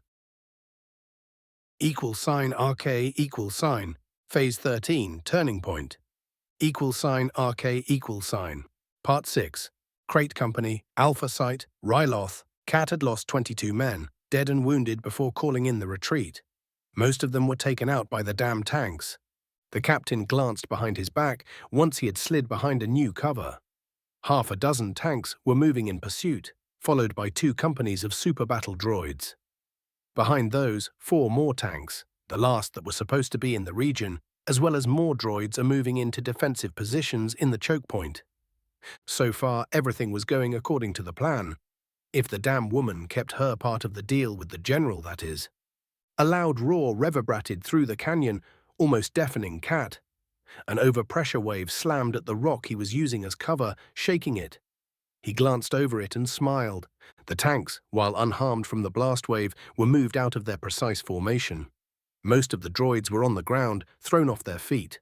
So she came through. "Fire at will," ordered Cat, and followed his own order. A moment passed before 8 missiles streaked at the 6 CIS tanks, which were pursuing the clones and the machine's infantry support. The warheads slammed into the CIS armor, blasting through the tough composite. Once the tank's defenses were breached, the inside of the machines were engulfed into a hellish storm of plasma, molten metal, and shrapnel. In 2 cases, something truly critical was damaged, and the machines blew up, sending their turrets sailing through the air. The rest of the tanks died less spectacular deaths, but were nonetheless left laying on the ground as expensive sculptures of modern art. $RK, $. Bo-Katan was almost impressed by the clones' tenacity. They had kept up their mock attack until nearly a sixth of their company's total numbers were down, then executed a flawless fighting retreat, taking their fallen with them, only to lead their pursuers into an ambush, which cries sprung when she blew up the charges planted by the CIS at the choke point. By that single action alone, she buried a third of the droids protecting the proton cannons, as well as their remaining tanks. The blast wave sent a lot of the machines into disarray, something she took advantage of. The Mandalorian warrior activated her rocket pack and jumped from behind the boulder behind which she too cover. She strafed a mauled platoon of super battle droids, raining blaster fire and missiles at the machines. Only on her third pass any of their counterfire came anywhere close to her, and by that time only 3 B-2s were still relatively intact. On her last pass, one of them even managed to hit her, but its shot splashed over her Mandalorian steel-forged armor, melting off some of the tough alloy, but leaving her unharmed. There was nothing left standing to warrant a 5th pass. $RK, I led my chosen strike team through the sewers, with Numa trailing off at the back of the column with Waxer and Boyle. According to Bo-Katan, there were at least few remaining scout droids hunting for stragglers through the village. All of them armed, so I decided that the kid was safer with us as long as she stayed underground while we dealt with the robots. When we were at the exit leading to the plaza with the cannons and the hostages, I stopped for a brief moment. I drew the Force to me, drinking deeply from it. Pale ionic energy danced around my left hand, ready to be unleashed. "Check your targets. We have civvies spread amongst the clankers. Cover each other and don't get killed. That's an order." A round of brief chuckles answered me. I levitated the hatch barring our way. It turned out to be well oiled and opened without a sound. I exited first with my sword at the ready but inactive. There was a droid in front of me with its back turned towards me. It was busy clearing up a nearby cage, probably where the now filleted animals were being kept. I sent the energy engulfing my arm at it, which struck it soundlessly. The droid froze, giving off a soft buzz, hiss sound, and fell like a puppet with its strings cut. I caught it with the Force, gently placing it on the dirty floor so it won't clatter. Behind me, my men were quietly exiting and taking positions near the walls of the tunnel. We were in time. There were 27 seconds before the agreed attack time. Cat would be executing his part of the plan any minute now. I waited patiently until the counter reached 0, despite the battle lust racing through my veins, feeding off the dark side energies I was using to empower myself. An explosion sounded not too far away. I could sense a lot of droids heading that way. I waited while my men attacked the CIS forces as a diversion. I waited as they fought and died, sensing each one of them passing away. 14 of my soldiers died to give us an opening to destroy our targets and save the locals. Explosions, strong enough to shake the ground, echoed overhead and darted forward. A Force-enhanced leap led me in the middle of the plaza, where I landed feet first over the torso of a B-1. The flimsy machine's torso caved under my weight and momentum, wrecking it. The one which was next to it was bisected by my blade, while I sent an energy bolt resembling a thin, pale bolt of lightning at one of the robots controlling a proton cannon. That machine died with its internal components slagged. I was on the move, not stopping for more than a moment in order to send an ionic bolt at an artillery droid. My men surged from the tunnel, taking aimed shots at any droid that was moving. Two of them were carrying missile launchers. The troopers turned their weapons on the enemy cannons, which were trying to reorient themselves and target us. Their armor caved in when hit by warhead designed to take out dedicated tanks, leaving only two operational cannons. "Take out the left," I shouted an order to my AT troopers and ran straight at the one to the right. Its gun was almost pointing at me. If it shot now, I was likely a goner as well as a lot of civvies. I threw my lightsaber at an annoying super battle droid, which flew backwards, impaled with my blade. The force surged through me as I commanded and molded it to my will. My arms were covered by a ghostly sheer of energy, which became concentrated enough to blur their outlines. I used this energy to grab the artillery emplacement that was my target and pick it up. I wrenched it upward. The gun barrel tore from its chassis, split second after sending a proton shell at the heavens. I left the two pieces fall to the ground, and they smashed two super battle droids which were shooting at me. Crimson blaster bolts scorched the chest plate of my armor, its composite leaking in half-molten streams down my torso. I winced at the heat which fought with the environmental controls of my armor in an attempt to sear my flesh. I felt stinging sensation over my chest before the armor managed to regulate the internal temperature and cool down to acceptable levels. The ancient piece of equipment saved my life once again, but was mostly ruined. I hoped that I'd be able to patch it up to an acceptable condition before I entered in my next battle. Replacing my armor with something giving me equivalent protection would be possible only when the first variants of light power armor were operational in few months. At least the exoskeletons would be ready for combat testing earlier. A stray shot which passed too close for comfort brought me back to the present. Damn it all, I had spaced out in the middle of combat. A great way to get oneself killed. I rolled under a long burst sent my way by a SB droid and fried it with an ionic bolt before summoning my sword. The plaza was battered by a blast wave as two missiles blew up the last proton cannon before it could bear on any of us. After that, moping up the few still active droids which were nearby was easy. "LT, get a couple of squads to start releasing the hostages. 2 more squads with me. We are going to hunt down the remaining droids. The rest of you establish a perimeter and secure it," I ordered. Before we headed for the pass to deal with the enemy stragglers, I checked the casualties. 5 of my men were hit during the melee. Only 2 of them would recover. 18 Twi'lek were wounded. 10 died before the acclimators landed, and we could provide them with adequate medical assistance. 4 of them were children. $RK =. Bo-Katan flew through the canyon towards the artillery position. On her way, she strafed few droids, most of which were the almost harmless and useless B-1S. Half a click from the plaza, she found a single tank driving away from the rock slide she had caused. Kryze grinned when she recognized the droid whose upper body could be seen from the open commander's hatch.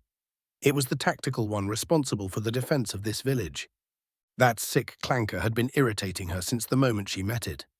She dived towards the ground and released her single remaining heavy missile. It struck the tank in the lesser rear armor, punching through like a heavy turbo laser through defenseless freighter. Bo-Katan must have hit something vital because the armored vehicle erupted in an impressive pyrotechnic conflagration which sent the half-melted and shredded upper torso of the tactical droid high in the air. The woman chuckled and sent few blaster bolts at the failing piece of scrap. It was demolished even further, and pieces of it rained all over the canyon. Soon after that, Bo-Katan met Vale, who was leading 10 men against the last remaining droids. He was deflecting the machine shots and frying them with wide arches of lightning emanating from his left hand.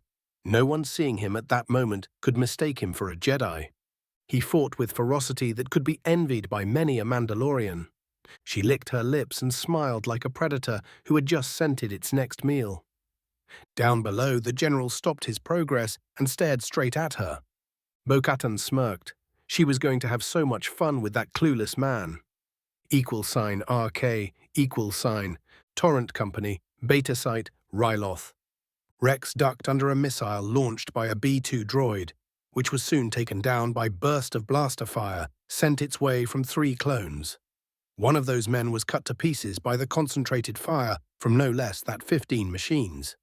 The captain threw his last grenade at a pair of super battle droids, which had missile launchers and were preparing to use them. The energy blast fried the circuits of the machines as they tried to fire their weapons.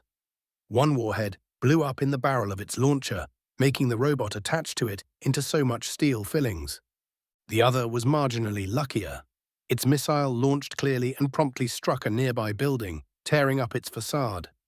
3 more droids were taken out with well-aimed burst of fire, then another trooper fell after being hit in the head. An ion grenade dropped a quartet of B-2S, which were bunched close to each other. For first time in his life, Rex felt totally helpless. He had committed his reserves, his men were pinned down and encircled, with no room to maneuver, while the enemy was picking them one by one. The captain emptied the last few shots remaining in the power cell of his left-hand pistol, demolishing a particularly troublesome super battle droid, and went behind the low wall he used for cover to reload. He was racking his brain for anything that could permit him to save at least few of his brothers, but there was nothing he could think of. Even worse, he had lost contact with the Jedi, and any attempt to raise them was met with static. Another clone died. The cover he was kneeling behind was demolished by a missile, and the blast wave hurled the man's body was hurled into a nearby wall. Rex opened fire at the machine that just killed one of his soldiers and didn't go back under cover before the damn thing was down. The captain blinked in confusion. He was feeling hot, very hot. Rex looked down and stared at the smoking ruin, which was the piece of his armor that was supposed to cover his gut. Ah, that explained it. At least he didn't feel pain, which was not supposed to be a good thing, right? He grunted and shot off the head of a B-1, which was trying to advance despite the fierce resistance of his men. Criffing clankers. $RK. Anakin was standing in front of his wounded apprentice, who was leaning on the wall behind them and using her lightsaber to deflect the shots coming from the advancing droids. "I'm sorry, Snips, I criffed up," he muttered. "We can't win them all, Master." She chuckled with dark humor. "You should get away while you still can, Sky Guy," she added in a somber tone. Anakin smiled sadly and shook his head. If he ran and abandoned Ahsoka as well as Rex and rest of his men, he had a chance to make it out. Small, but it was there. He glanced Ahsoka's way and gave her a reassuring smile, which both of them knew for the lie it was. Their only chance for survival was an immediate airstrike at the proton cannons, followed by a wing of LAATs taking apart the droids before the clankers could blast them to pieces. But even if the gunships left in that precise minute, they would be too late. The LAATs that brought them down, which were the closest Republic assets, were 3 minutes away. In less than a half of that time, the droids would have his position demolished and overran. Anger aimed at his own self, at his overconfidence and the arrogant way he had carried out this mission, raged within Skywalker. He knew it in his heart. It was his own mistakes that got them all killed. While he could sense about a third of Torrent Company still fighting, the clones under Rex's command were blinking one after another from Anakin's perception. Even the captain was slowly becoming less bright to his senses. Rex was wounded, badly. Another clone died, a man he was responsible for. Anakin shouted in anger and frustration. He gave voice to all his bottled feelings, his anguish and failure. Skywalker's scream reverberated through the Force, resonating with dark power. The half-demolished wall through which he had brought Ahsoka in their short-lived redoubt was shattered to grain-sized pieces as a visible ripple passed through the air. It continued after smashing the stone and released its power outside, tearing apart the droids in its path. Anakin panted, gasping for air. At least 100 droids lied in pieces. He stared at the devastation he had somehow wrought before he was brought back by Ahsoka's shouting, "Sky Guy, this is your chance. Run." Skywalker glanced at his apprentice for a moment, uncomprehending. She gazed back, straight at his yellow-tinted eyes. He shook his head, grabbed her, and used the Force to blast open a hole in the wall at the back, while no one was shooting at him. Anakin disregarded Ahsoka's protests and dragged her deeper in the building. "Skywalker, what the hell are you doing? Why can I hear you even over here?" Anakin was startled as Del-Katar's voice sounded in his head. He glanced at Ahsoka, who looked back with her huge eyes. "Did you hear that too?" he wondered aloud. The Padawan nodded her head and winced as her wounded leg hit an upturned table. Her attempts to suppress the pain through the Force weren't working as well as she hoped. "We are in deep banter shit," Skywalker thought aloud. "That we are," mentally answered Ahsoka. "Explain, now," snapped Vale through the bond he shared with Skywalker's Padawan. Her eyes widened. She was connected through the Force with both men, and Del-Qatar was using her like some sort of conduit to speak with her and her master. "We are in trouble, Del-Qatar. Master lost his prosthetic arm, I'm wounded, and Rex and Torrent Company are getting cut to pieces. We won't last much longer." =RK=, Crate Company location, Alpha Site, Ryloth. I closed my eyes and frowned. If Ahsoka's and Anakin's situation was as bad as I felt, thanks to my strange bond with the kid, then I had no planet-bound asset that could make it to their position in time. Fighters or bombers from orbit wouldn't cut it either. I felt that they had only few minutes. At best, an orbital strike would wipe them out. They were too close for such a thing. The spaceship's weapons were too powerful for danger-close strikes. Or were they ion cannons? But those that could effectively hit ground targets from orbit were the heavy guns on the Venators. At least a couple of those were still operational, but even at low power they had very high chance of frying unprotected people on the ground. It was the reason why I didn't use them to take out the cannons and had to proceed with the ground attacks. I ran to a nearby trooper who was carrying a laser comm system. It was a foolproof way to connect with our orbital assets despite the enemy ECM, which was death to long-range comms. Despite having dealt with the droids in our immediate vicinity, there was at least one ECM emitter hidden nearby, which was keeping us in the dark, so to speak. It took one long minute, in which I could feel echoes through my connection with Ahsoka. Anakin's soldiers were dying. "Sir, I've got the Admiral on the line." I grabbed the comset from my man. "Admiral Yularen, I need immediate ion cannon strike in the vicinity of Site Beta. Minimum safe distance and power, Skywalker's being overran as we speak." I ordered and snapped the long string of my identification code for the day. "Immediately, sir," he answered crisply. =RK=, Republic Fleet, high orbit over Ryloth. It took nearly another minute for the frantic orders to pass through the chain of command. The Victory had to rotate so her sole surviving ion cannon could bear on the surface, while targeting solutions were crunched by her computers. Then she fired, sending columns of ion energy at a certain spot on the plane below. They struck 1.2 kilometers behind the proton cannons, which were Skywalker's target. That was about 2.5 clicks from where Torrent Company and the Jedi were making their last stand. The ion energy, which is so deadly for any machine, usually had mild effects on organic life.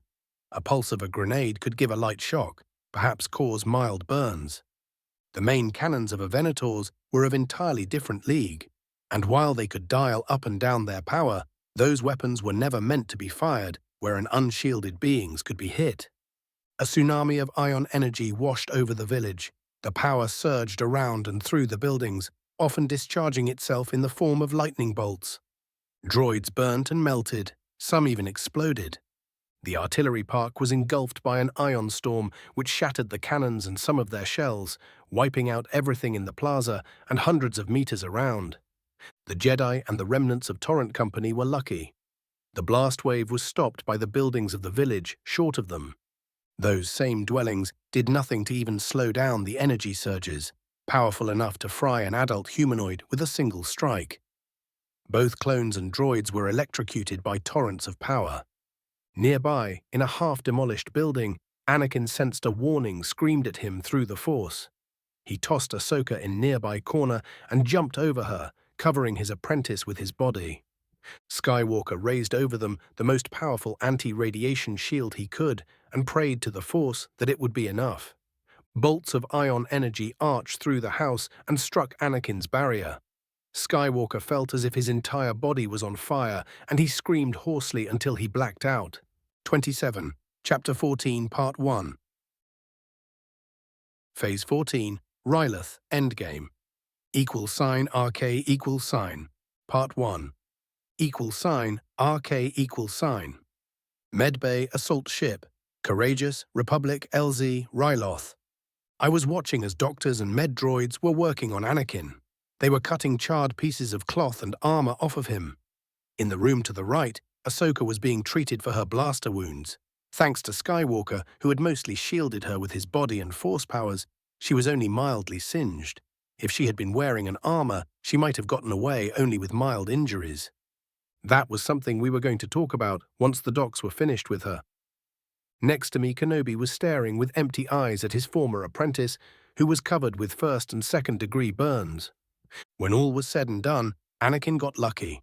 Oh, he'll have some impressive scarring across his chest and would need to wear a respirator mask for the next few weeks, but he was expected to make full recovery. So would Captain Rex, who would be out of commission for a month or so. However, with the exception of 4 grievously wounded troopers, Torrent Company was gone. Kenobi's men had fared a bit better. A small platoon could be assembled from the survivors of Ghost Company.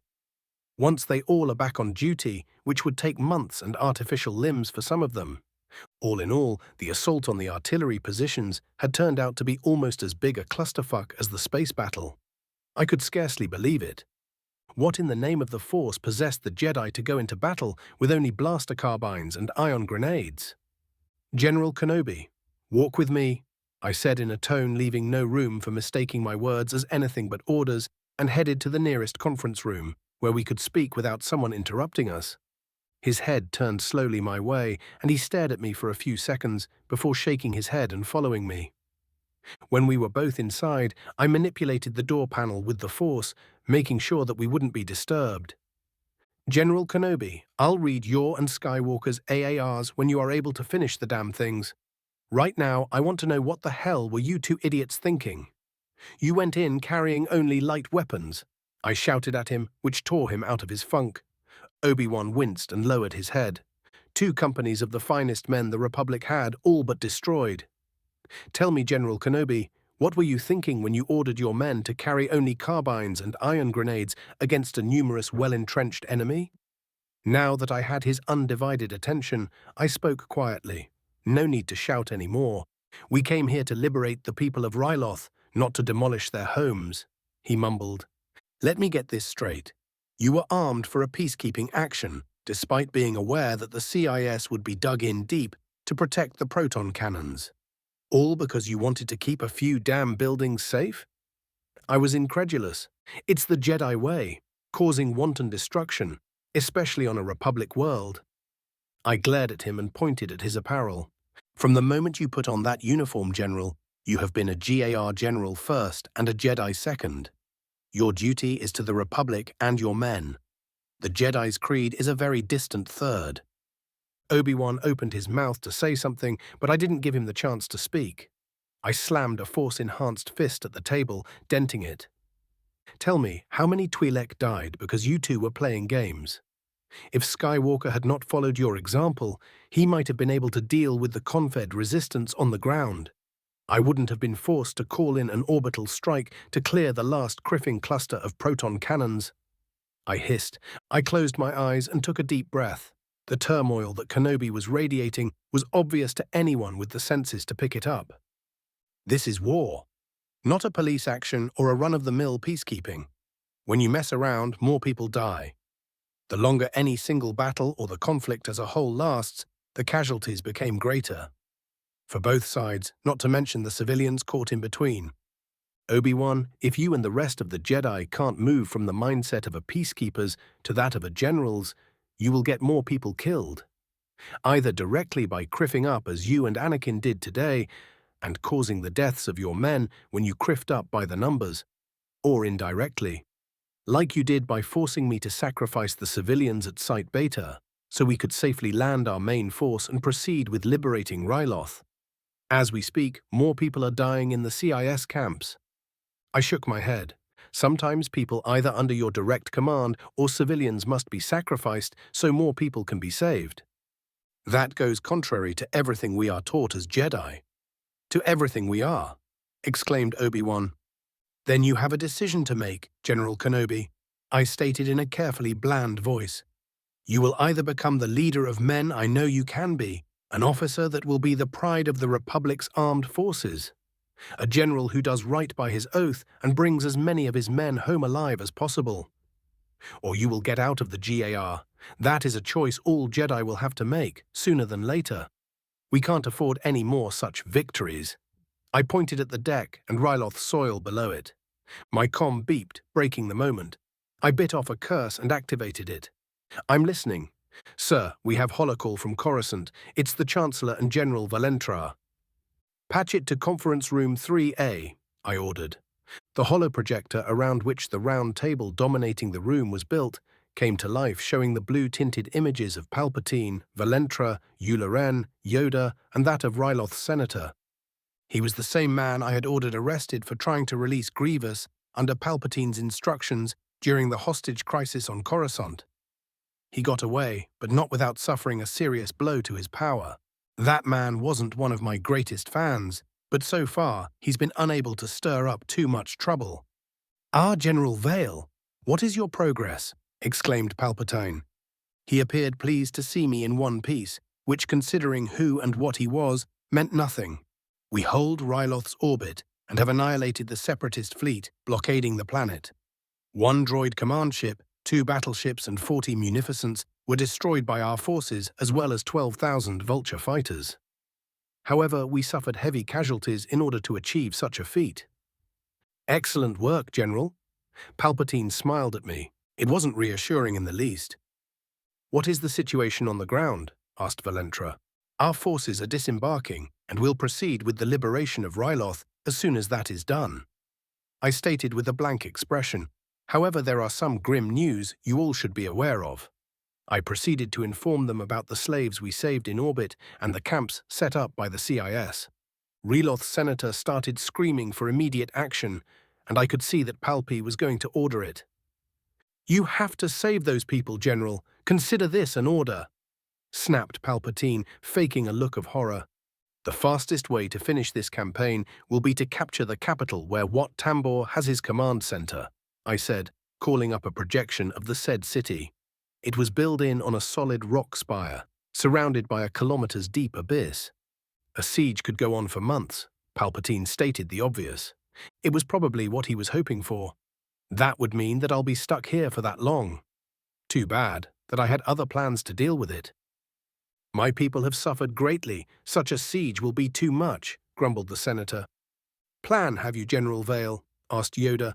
"While the capital is our primary target, we need to dispatch strong forces to liberate the camps. From a single battalion up to an entire regiment will be needed, depending on how powerful the garrisons are. Once I have sufficient men near the major camps, we'll attack them at the same time. Because of that, I won't have enough free troops to assault the city while liberating the CIS-held population. I intend to ask for help. It appears that despite their vicious attempts to suppress the resistance of the locals, the CIS has been unsuccessful. Cham Syndulla leads the largest contingent of resistance fighters. I'll do my best to procure his assistance. He has the reputation of an extremist." The Chancellor gave me a grandfatherly smile, which would have made Dumbledore proud. "He can be unpredictable." "I don't trust him," shouted the senator. "He is a power-hungry maniac." "I'll leave Ryloth's politics in your capable hands, Senator. As per your orders, Chancellor, I'll do everything in my power to help the local population." "And why we are not sending additional reinforcements?" asked Palpatine. "We are stretched to the limit, sir." General Valentra joined the conversation. "There is no one else to send." It was extremely fortunate that a squadron of Venators with escorts were already on the way, which would do a lot to shore up our space defenses. I didn't relish the possibility of the CIS sending in another fleet and blowing me out of orbit. "It's unlikely that we would be able to achieve a timely victory without Syndulla," I stated with a grim expression on my face. "Something to add, have you, Master Kenobi?" asked Yoda. Obi-Wan shook his head. "No, Master Yoda." "Very well. Liberate Ryloth, General Vale," ordered Palpatine before cutting the connection. It was time to stretch my orders to their limits. "Obi-Wan, if you decide to stay with us, I have a job for you." 28, Chapter 14, Part 2. Phase 14, Ryloth Endgame. =RK=. Part 2, Lorek Pass, Tarangua Mountains, Ryloth. Maximilian Veers watched the sensors display of his command tank like a hawk. The young officer was leading the vanguard of one of the armor columns braving the mountains. He was currently commanding a hover tank platoon, which was scouting ahead of the main force. Above him, a pair of heavily armed gunships were lazily sweeping over the pass. Higher still, a couple of squadrons of fighters were flying cap, on the lookout for any sign of CIS vultures or bombers. Even in orbit, the ultimate high ground, a Venator, the Victory, was hanging vigilant, ready to provide assistance if needed. All that didn't make the lieutenant any less apprehensive. He was in a light tank with only a shield generator for defense, one that maybe could take 2 shots before being overloaded. You had to add to that the unpleasant fact that his hovercraft were no good for scaling vertical surfaces, such as the cliffs to the left, or flying with the over 2 kilometers deep chasm on the right. In front of his vehicle were 2 tanks of his command squad, both of which had their turrets sweeping from left to right in search of hostiles. Contact, you have enemy tanks and infantry activating to northeast. The voice of the Victory's sensor operator sounded from comms all along the armor column. Affirmative, we have them on our screens, confirmed the pilots of the gunships. We are engaging.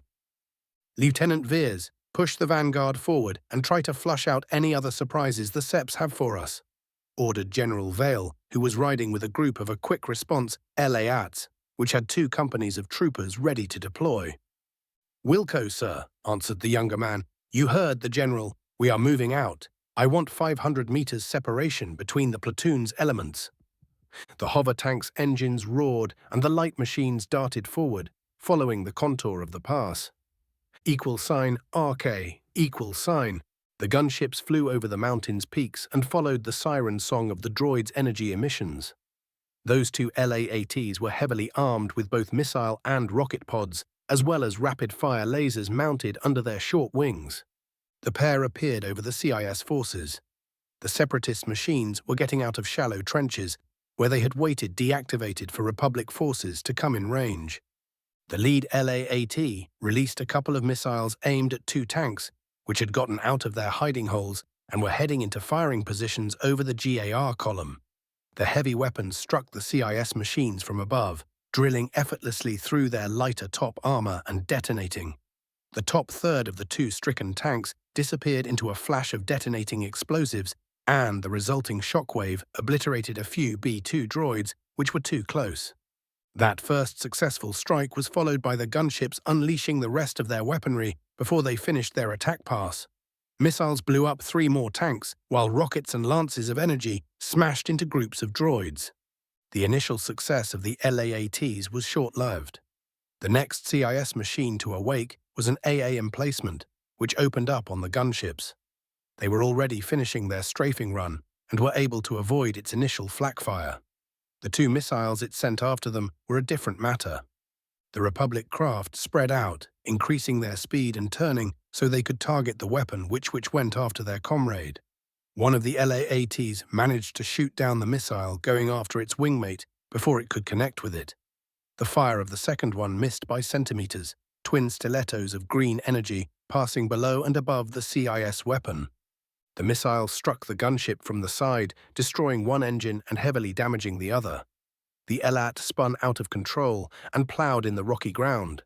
The second one flew straight down in an attempt to go below the engagement envelope of the AA emplacement. That maneuver, as it turned out, was not needed. A missile sent from one of the cap fighters erased the AA site out of existence. Moments later, 6 V-19s strafed the CIS position. RK, Lieutenant Veers glared at a mountain hill which was on the other side of the pass they were crossing. It was a good news, bad news thing. The Criffing CIS had a position defended by proton cannons and heavy AA emplacements, from where their tanks and infantry could take potshots at the advancing Republic column without being too concerned by air or orbital attacks. The second option was out anyway, if the general wanted to use this pass. But the heavy cannons ensured that a corvette or a light cruiser couldn't pass over the place where the Seps had entrenched themselves and plaster them with its secondaries, not without getting shot down in retaliation, which was a problem. The fleet couldn't afford to lose any more ships, even one of the lighter ones. Such a thing would compromise even further the tentative hold the Navy had over Ryloth. Not a single GAR member on the ground wanted to think what would happen if the CIS sent a heavy fleet to retake the orbitals. That left the ground forces with a problem. Now they had to brave a gauntlet under enemy fire. It wasn't a fun place to be. Two of the CIS tanks, which had taken positions on the ridge overlooking the pass, concentrated their fire on the leading part of Veers's platoon. They missed. Maximilian had never been more grateful to the SEP's own bean counters, who were too cheap to pay for a decent targeting sensors and programming for the droid ground forces. "Press forward. We need to get out of the pass ASAP and flank them," ordered the lieutenant. "Yes, sir." He heard his driver shouting back a second before the tank darted forward at a reckless speed. That was all Veers could do. The position where his platoon was didn't give him many options. They couldn't maneuver or go back. Staying put would be a death sentence for his light tanks, and worse, would achieve nothing. The 11 hover tanks flew towards the end of the pass, while exchanging fire with the CIS forces. The only high point was that while the SEPs were busy shooting at his shielded machines, they were not bombarding the ponderous walkers, which were striding forth with unmatched determination. $RK, Eagle Flight, Lorek Pass, Torangua Mountains, Ryloth. A droid-operated tank took careful aim and fired. A fist made of crimson energy splashed over the shield of Maximilian's leading tank. The defensive field flashed brightly as it struggled to absorb and reflect the energies unleashed upon it. Before the light show ended, the hover tank, which was still intact, rotated its turret and roared its defiance. Its lighter but faster firing cannon spoke. 3 green bolts flew back at the CIS lines. One missed. The rest found their mark. A deep smoking rend appeared in the front armor of the enemy tank, and the secondary weapons on the right side of its cupola were slagged by a hit. In retaliation, 4 more of the Confed machines zeroed on the leading hover tank and fired in unison. The shield stopped the first hit. The next pierced the depleted defensive barrier as if it was not even there. It sliced through the thin armor protecting the turret and unleashed what remained of its fury on the people manning the hover tank. The machine's commander, who acted a gunner too, was turned into ash from the waist up. The driver lived a bit longer thanks to the compartmentalization of the tank doing its job. That proved useless when the front of the armored vehicle was struck by another cannon shot, which blew a hole in the glacis and obliterated the man. I turned my senses towards the higher ground where the CIS forces had taken position. Their AA emplacements were already sending streams of laser fire and flocks of missiles at my cap, forcing the torrents back. The fighters answered with their own weapons, which were met by a wall of blaster fire. Only a handful of missiles got through, with only one reaching its target. The end result was an AA site blown up in exchange for a pair of V-19s. It wasn't a trade I could afford. Then another hover tank went in flames under the relentless enemy barrage, and I was grateful for it. I would gladly accept them blowing up my entire vanguard, despite Veers leading it, because it meant that the Criffing clankers weren't shooting at the pass itself. Granted, the whole exercise was a damn diversion, but I needed everyone seeing what they believed my forces were doing. It was probably my best chance to end the mess on Ryloth fast, so I was leading 3 regiments into a meat grinder, while Kenobi prepared to do his part. That still left me to deal with the CIS forces on the damn hills overlooking the pass. Oh, I got a plan how to do it. It was just that a bunch of gunships from Earth would have been ideal for dealing with this situation, flying through the pass under the enemy AA umbrella, then popping a sensor pod over the edge of the canyon, locking on the targets and sending missiles to deal with them. It was too bad that thanks to the enemy ECM, my own gunships were unable to do so. They needed a line of sight to fire, and that was suicide against the massed AA emplacements. No orbital strike, an air attack being too costly on my remaining assets, and no Criffing indirect fire artillery. That was soon going to be climbing near the top of the list I needed the R&D to see. Few self-propelled arty pieces would have done wonders against the entrenched CIS forces. Hell, few mortars would do nicely too. Just another thing to add to the list. That left us dealing with the enemy the old-fashioned way, with grunts on the ground. The quick reaction force flew through the canyon until the LAATs were in position just 2 meters under the edge of the cliffs where the droids deployed. Below us and to the left, the leading elements of my walker force were coming into range. Their heavy mass drivers opened fire, carefully aiming so they won't smash one of my transports by accident. That at least kept the droids nicely distracted from our approach. My men launched grappling hooks, and once the devices found purchase on the rocks above us, they started climbing up. Once they were just below the edge, the clones drew thermal detonators and ion grenades with one hand and threw them at the droids above us. It was what I was waiting for. I had mental picture of the enemy forces seared into my head thanks to the Force, which I had used to search for their exact positions. Streams of ionic energy clashed with blast waves and machines started dying. Squads of B-2s as well as tanks and a couple of AA emplacement went out in a flash of searing fire, or few twitching on the ground with their circuits fused. This brief surprise was all it took for the leading elements of my two companies to scale up the cliffs, discard the grappling hooks, and scatter in search for cover. Arya and I joined them, jumping meters in the air from the LA-8s carrying us. Our lightsabers were already active when we landed on the rough ground. We wasted no time and charged the enemy lines. Behind us, my armored column had ceased fire and was advancing up the pass.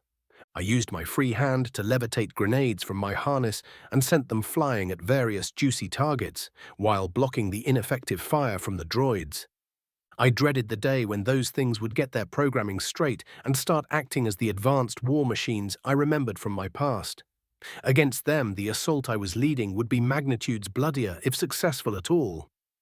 To my right, my apprentice was following my example. Her excitement and joy was like a beacon for my senses. I chuckled at her antics and threw a thermal detonator straight under the gun of a SEP tank, which was trying to acquire me as a target. The resulting explosion melted off most of the machine's armor around its turret and warped the cannon, making it useless.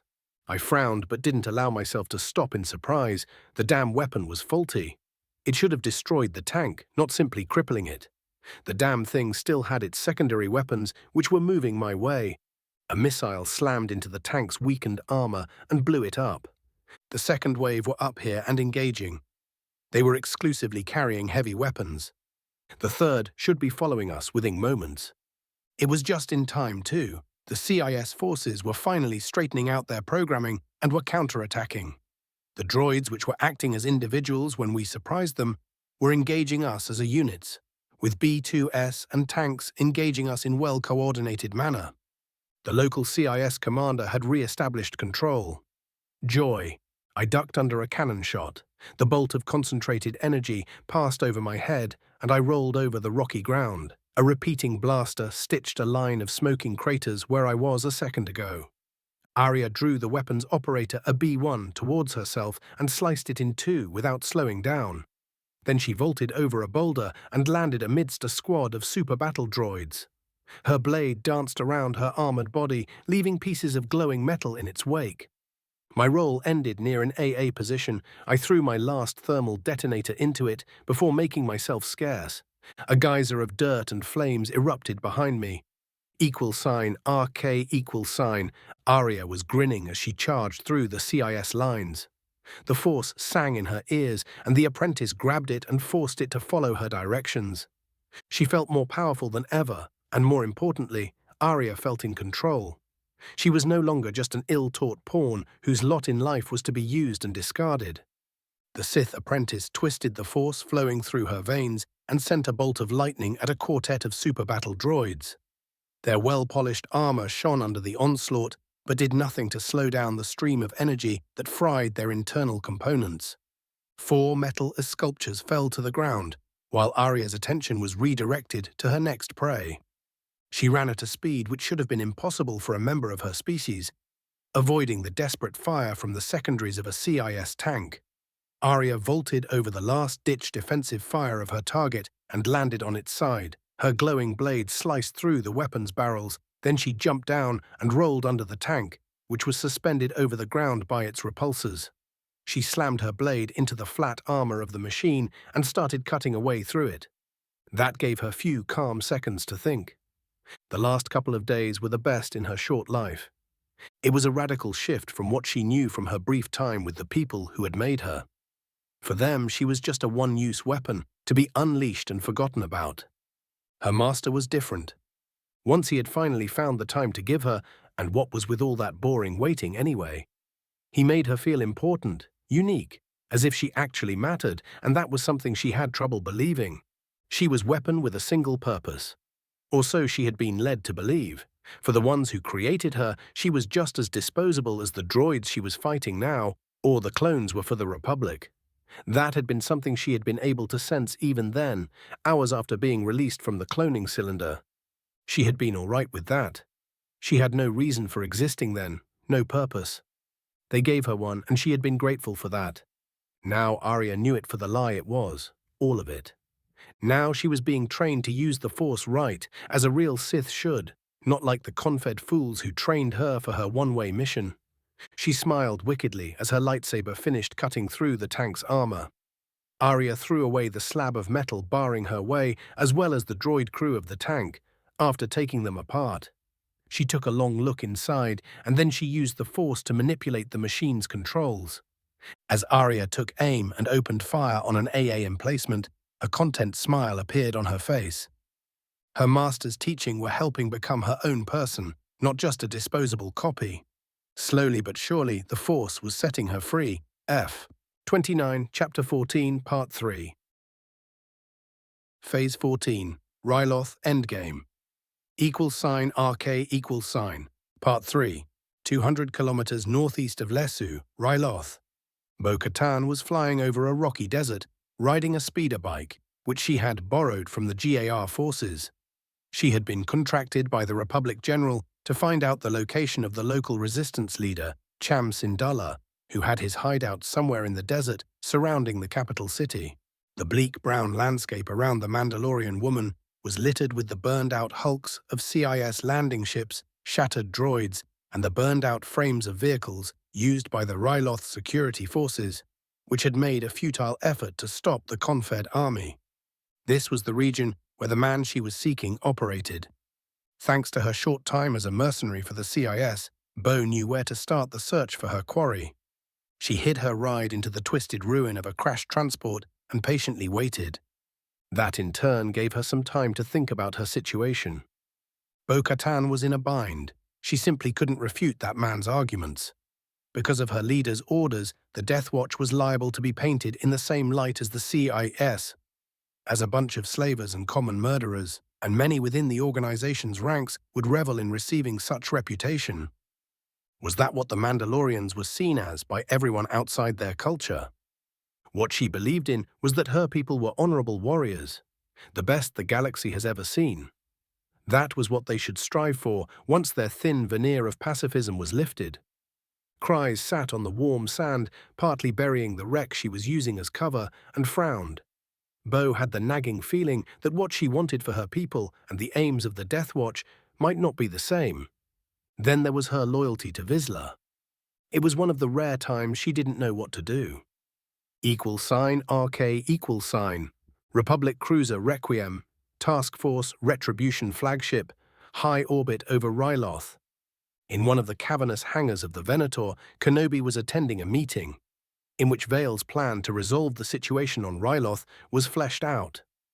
"Who put that lunatic in charge?" exclaimed Captain Trent Wombus of the escort carrier Reprisal. He hated his ship's role in the madness that was being planned. Solo, who, along with his Wookiee first officer, attended the meeting, shrugged at his colleague's antics. "It may work," said the Corellian. Rawar, the Wookiees below of approval, echoed around the hangar. "It's certainly an interesting idea," mused Yularen. "Under normal circumstances, I would say that even if it works as planned, it would be too expensive to attempt." The Admiral trailed off and looked at the deck plating, and the planet far below them. "The ship should hold," Lieutenant Commander VCT-091 added his 2 credits. "Should or will?" Yularen looked sharply at the Requiem's chief engineer. "Those container ships are extraordinarily tough for merchant vessels. However, they were not built in with determined attack by military weaponry in mind. It can survive a strike or two from proton cannon, especially when you consider that those craft are going on a one-way mission," answered Vector. "If those shells don't strike something vital—" The engineer shrugged. What about passing through the theater shield over the capital? Asked Kenobi. The clone smirked. Usually it would be a no-go. However, if the shield configuration has not been changed, which is unlikely given the terrain at the site, it will work. It better, grumbled Obi-Wan. The Jedi didn't fancy getting splattered over the city's shields, not to mention what would happen to the regiment of clones he would lead. It's done, a too-young voice shouted behind Kenobi. He turned around and saw a young, grease-covered boy, no older than 14, exit from under a damaged bomber. Around the kid, a pair of clones, wearing colors announcing them as engineers, were busy removing a shredded engine. Good work, kid. Now give me that number 6 spanner, said one of the men wearing Jango Fett's face. Right away, Fixer, exclaimed the kid, who had a cheerful grin on his grime-covered face.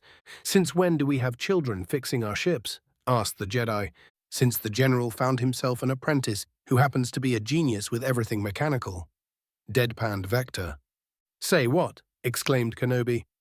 The Jedi shook his head in exasperation. The Chiss woman wasn't enough, was she? Vale appeared to be doing his best to push the council buttons.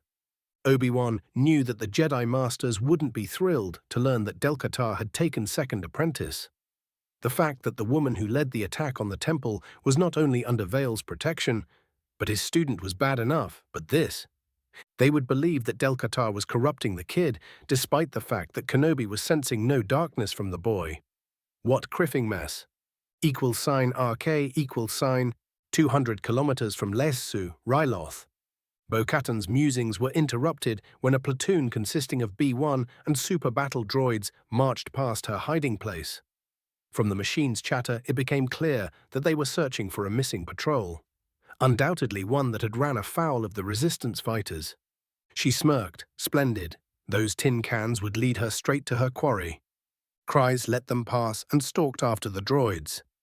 =RK = Lorek Pass, Torangua Mountains, Ryloth. The thin mountain route, which was sneaking through the canyon behind me, ended amongst desert dunes, strewing from here to the capital and beyond.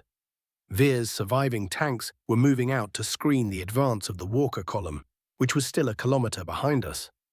After we dealt with the second CIS ambush, I had the transports of Eagle Flight deposit a company of troopers and me at the exit of the pass. There we took defensive positions until my main forces were clear of the bottleneck. To my pleasant surprise, there were no more attacks while my men were braving the mountain passes. Within hours, I would have 3 mechanized regiments loose in the desert. I hoped that they would be enough to sweep clean the way to the capital. It was at that time when my comm came to life with signal relayed from one of the ship in orbit. Vale, I've got his location. I heard Bo-Katan's pleasant voice. She continued speaking, giving me the coordinates of the Resistance hideout as well as the best way to approach it in order to minimize the chance of detection. Splendid work, you earned yourself a bonus, I told her cheerfully. I cut orders to my soldiers to head towards the capital city at moderate speed, while dispatching scouts for ambushes in the desert, before I went to retrieve Arya, who was resting at a temporary command post near the pass end. It was time to visit the locals. =RK = Resistance HQ, location classified, Ryloth. A flight of Elat-I transported a platoon of my 11th Legion and me 5 kilometers from the crashed CIS landing ship, which the Resistance was using as a headquarters. It was a small enough force not to alarm the locals too much, while strong enough to give us a good fighting chance if they turned out to be hostile, or so I hoped. Few minutes after we landed and the transports flew back to the safety of my advancing regiments, Bo-Katan melted out of the brown sands surrounding us. Took you long enough, she grumbled. What were you doing? Took the scenic route or something? I looked around us. Unless you consider endless sand dunes with a lot of burned-out military equipment lying around a tourist attraction, we didn't do such a thing. In my opinion, the fact that we were in a desert was more than enough to disqualify this region from my vacation list. That we did, I deadpanned. Sand and scorching heat everywhere. We just couldn't miss seeing it all. She shook her head at me, but I could feel a tingle of amusement fighting with her irritation. Can't blame her.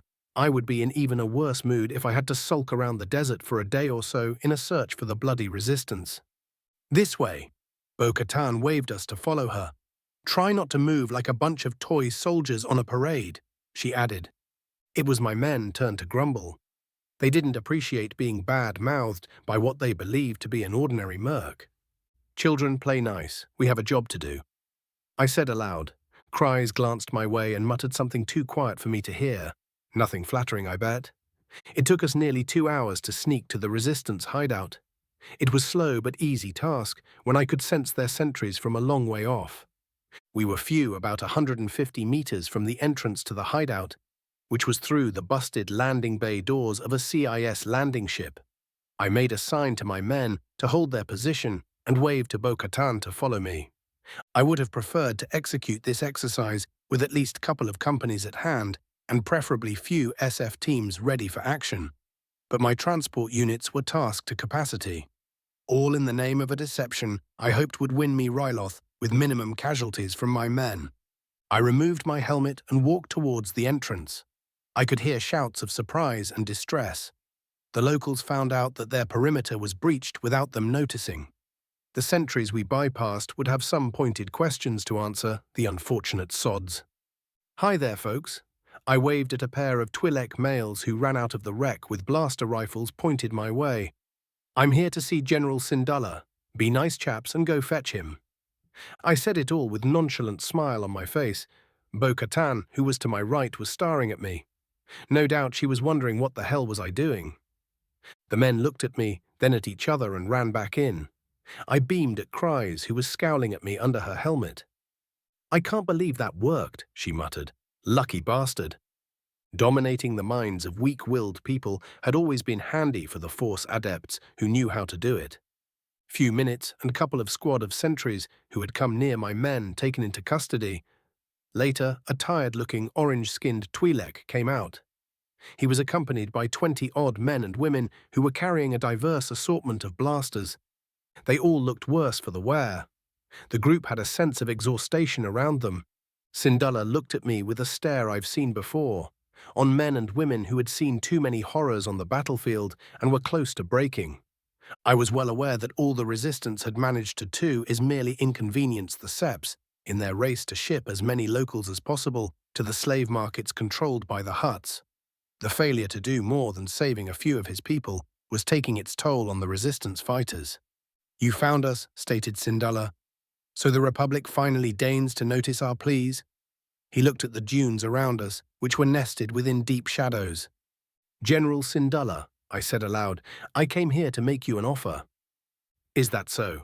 The mighty army of the Republic ridding to the rescue?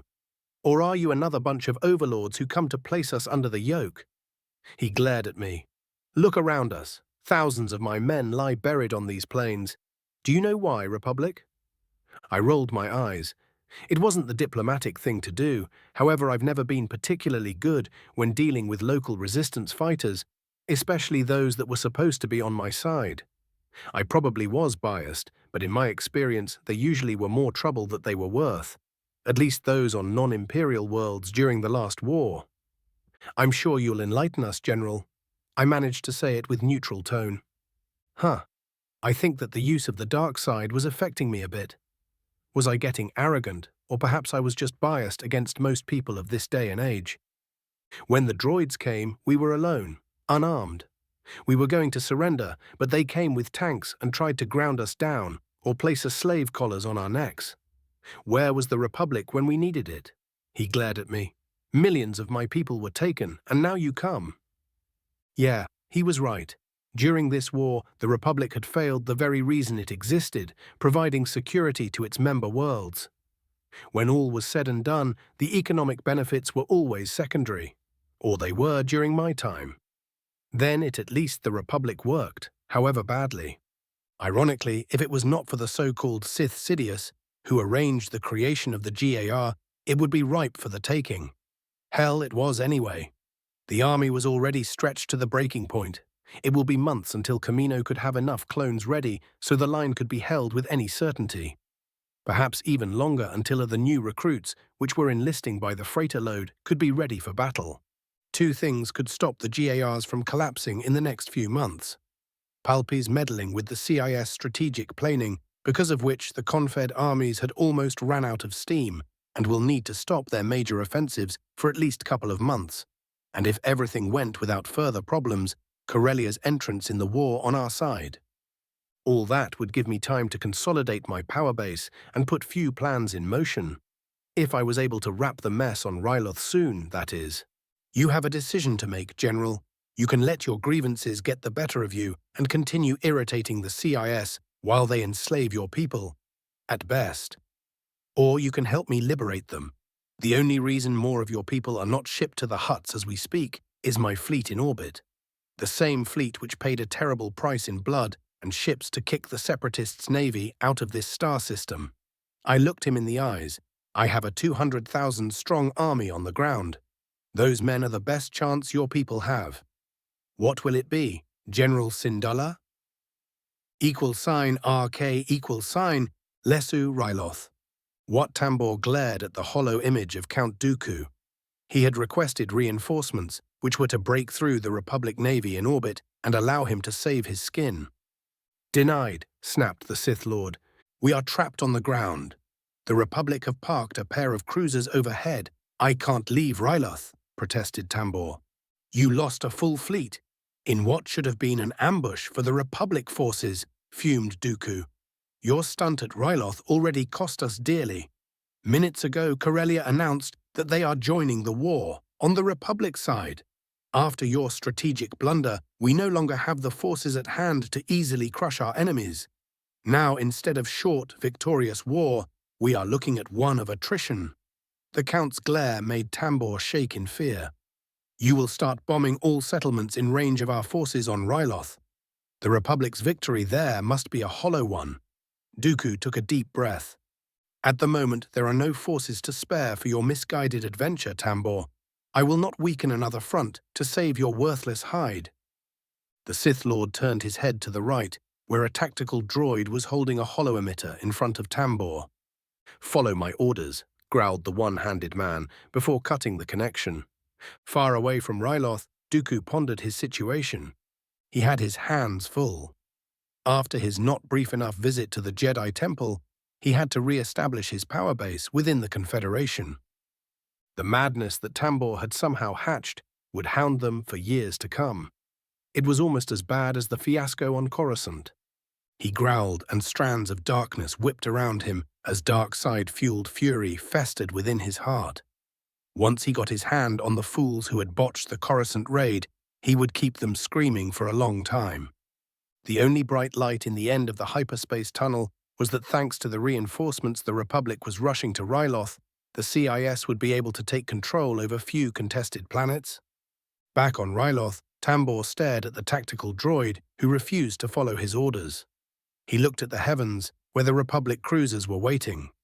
The Emir thought about using the Lesu's population as bargaining chips to buy his freedom, but then remembered who was leading the enemy forces. The cyborg felt like a trapped animal. 30, Chapter 14, Part 4. Phase 14, Ryloth Endgame. Part 4, 5 kilometers from Lesu, Ryloth.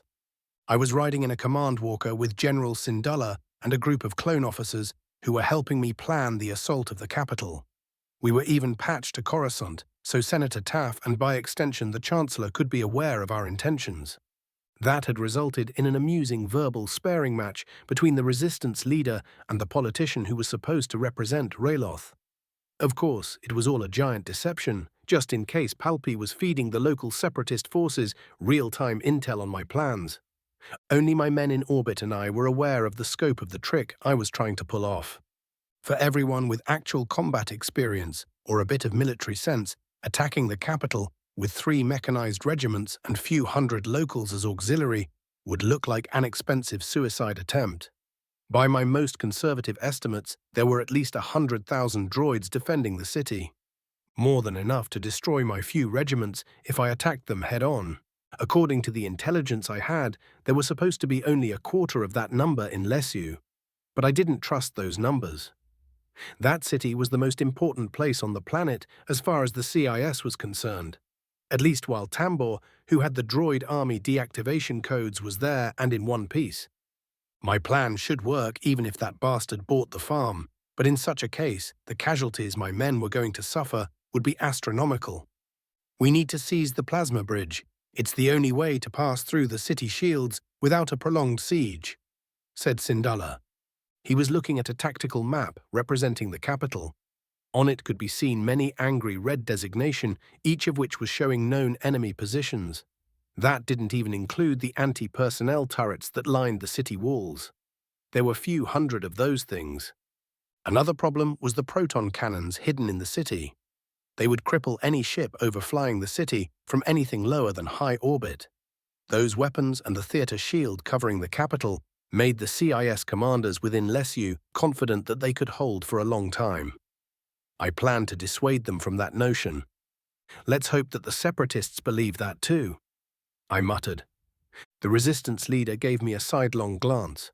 The display in which the data from the sensor monitoring the surrounding airspace started beeping.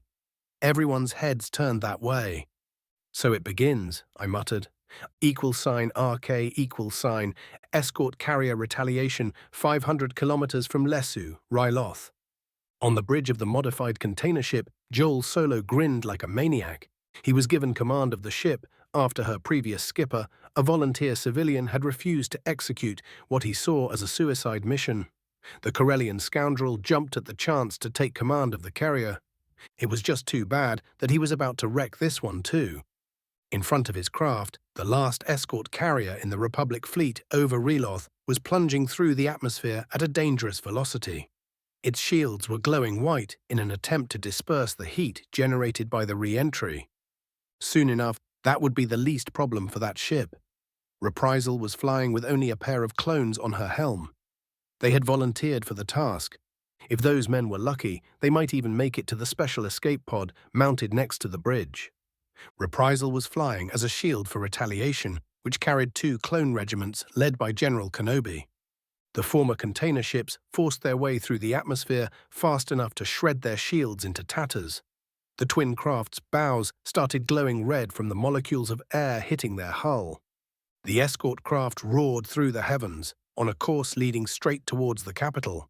The droids monitoring for spaceborne threats noted the 2 descending ships, paused for few seconds when their databanks registered them as merchant vessels, before deciding that those things were a threat anyway. Proton cannons, raised from their hiding places, tracked their quickly approaching targets and opened fire. Reprisal shook from near misses, while the enemy artillery zeroed in on the carrier. The craft, which was on its final flight, disregarded the enemy fire and continued its doomed approach. The following shots struck the bow of the ship, rending huge holes in its civilian-grade hull. The pilots put the engines in overdrive and sent the escort carrier straight at the city itself. They locked in the course on autopilot and ran toward the escape pod. The clones reached the lifeboat and were just entering it when a proton shell struck the reprisal in the exactly wrong place. The pod disappeared into a short-lived storm of fire, which turned the 2 men into so much mincemeat. Despite the loss of its pilots, the escort carrier continued on its path, tanking shot after shot.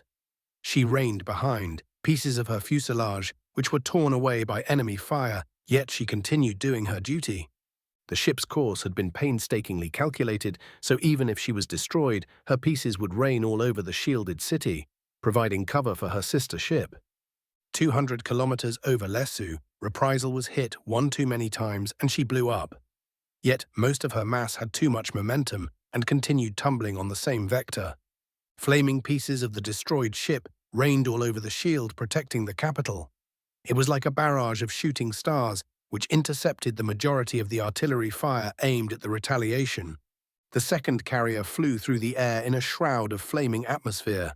She appeared to veer off its headlong plunge at Lesu before straightening her course under the deft hands of Joel. "Hold on, girl," chanted Solo. Next to him, his friend shook his massive, furry head.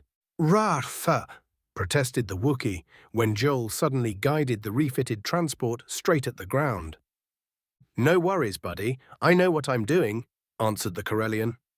"Rawar," grunted Traw. "What do you mean? That's what you're afraid of." Retaliation struck the ground 7 kilometers away from the city and skidded across the dunes. She left in her wake a deep gorge in both rock and sand. Her repulsors whined in protest, when Solo overloaded them in attempt to slow down the crash-landing ship. "I know they aren't meant for this stuff, trust me. They'll handle it," shouted Joel. The Wookiee glared at him but followed his instructions. One after another, those devices suffered critical overloads and either exploded or melted.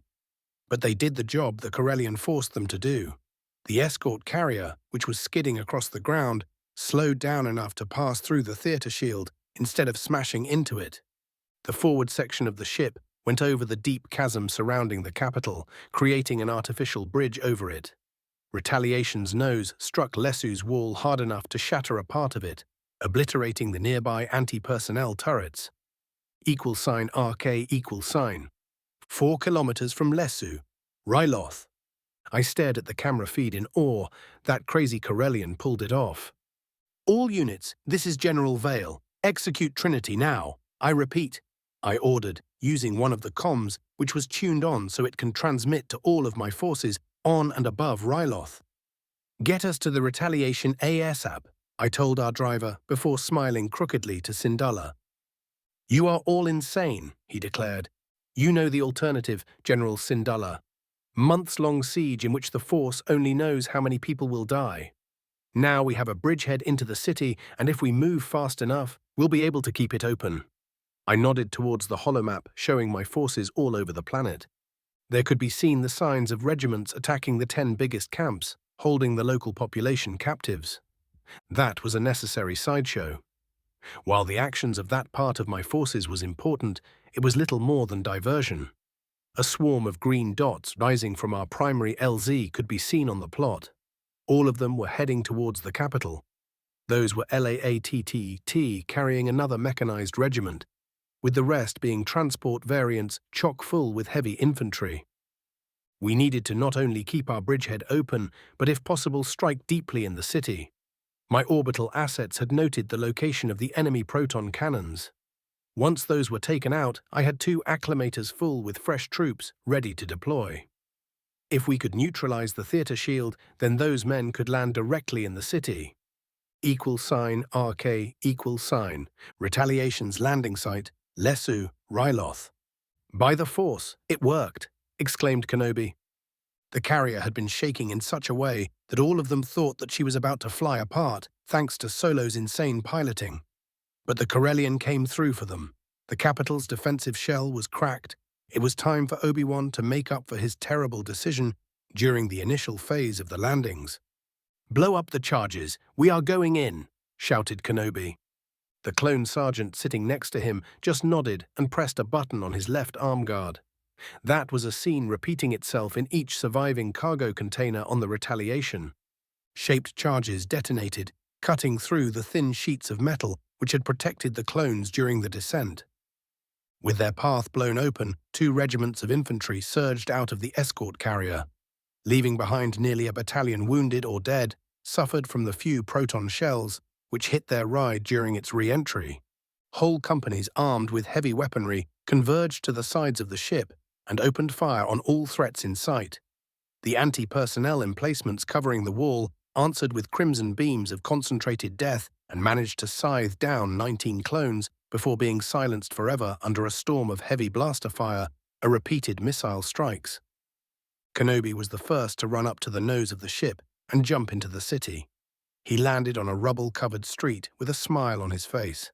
Vale's regiments were few minutes behind, and there was no way the droids could execute a strong enough attack to dislodge them from the foothold they had within Lesu.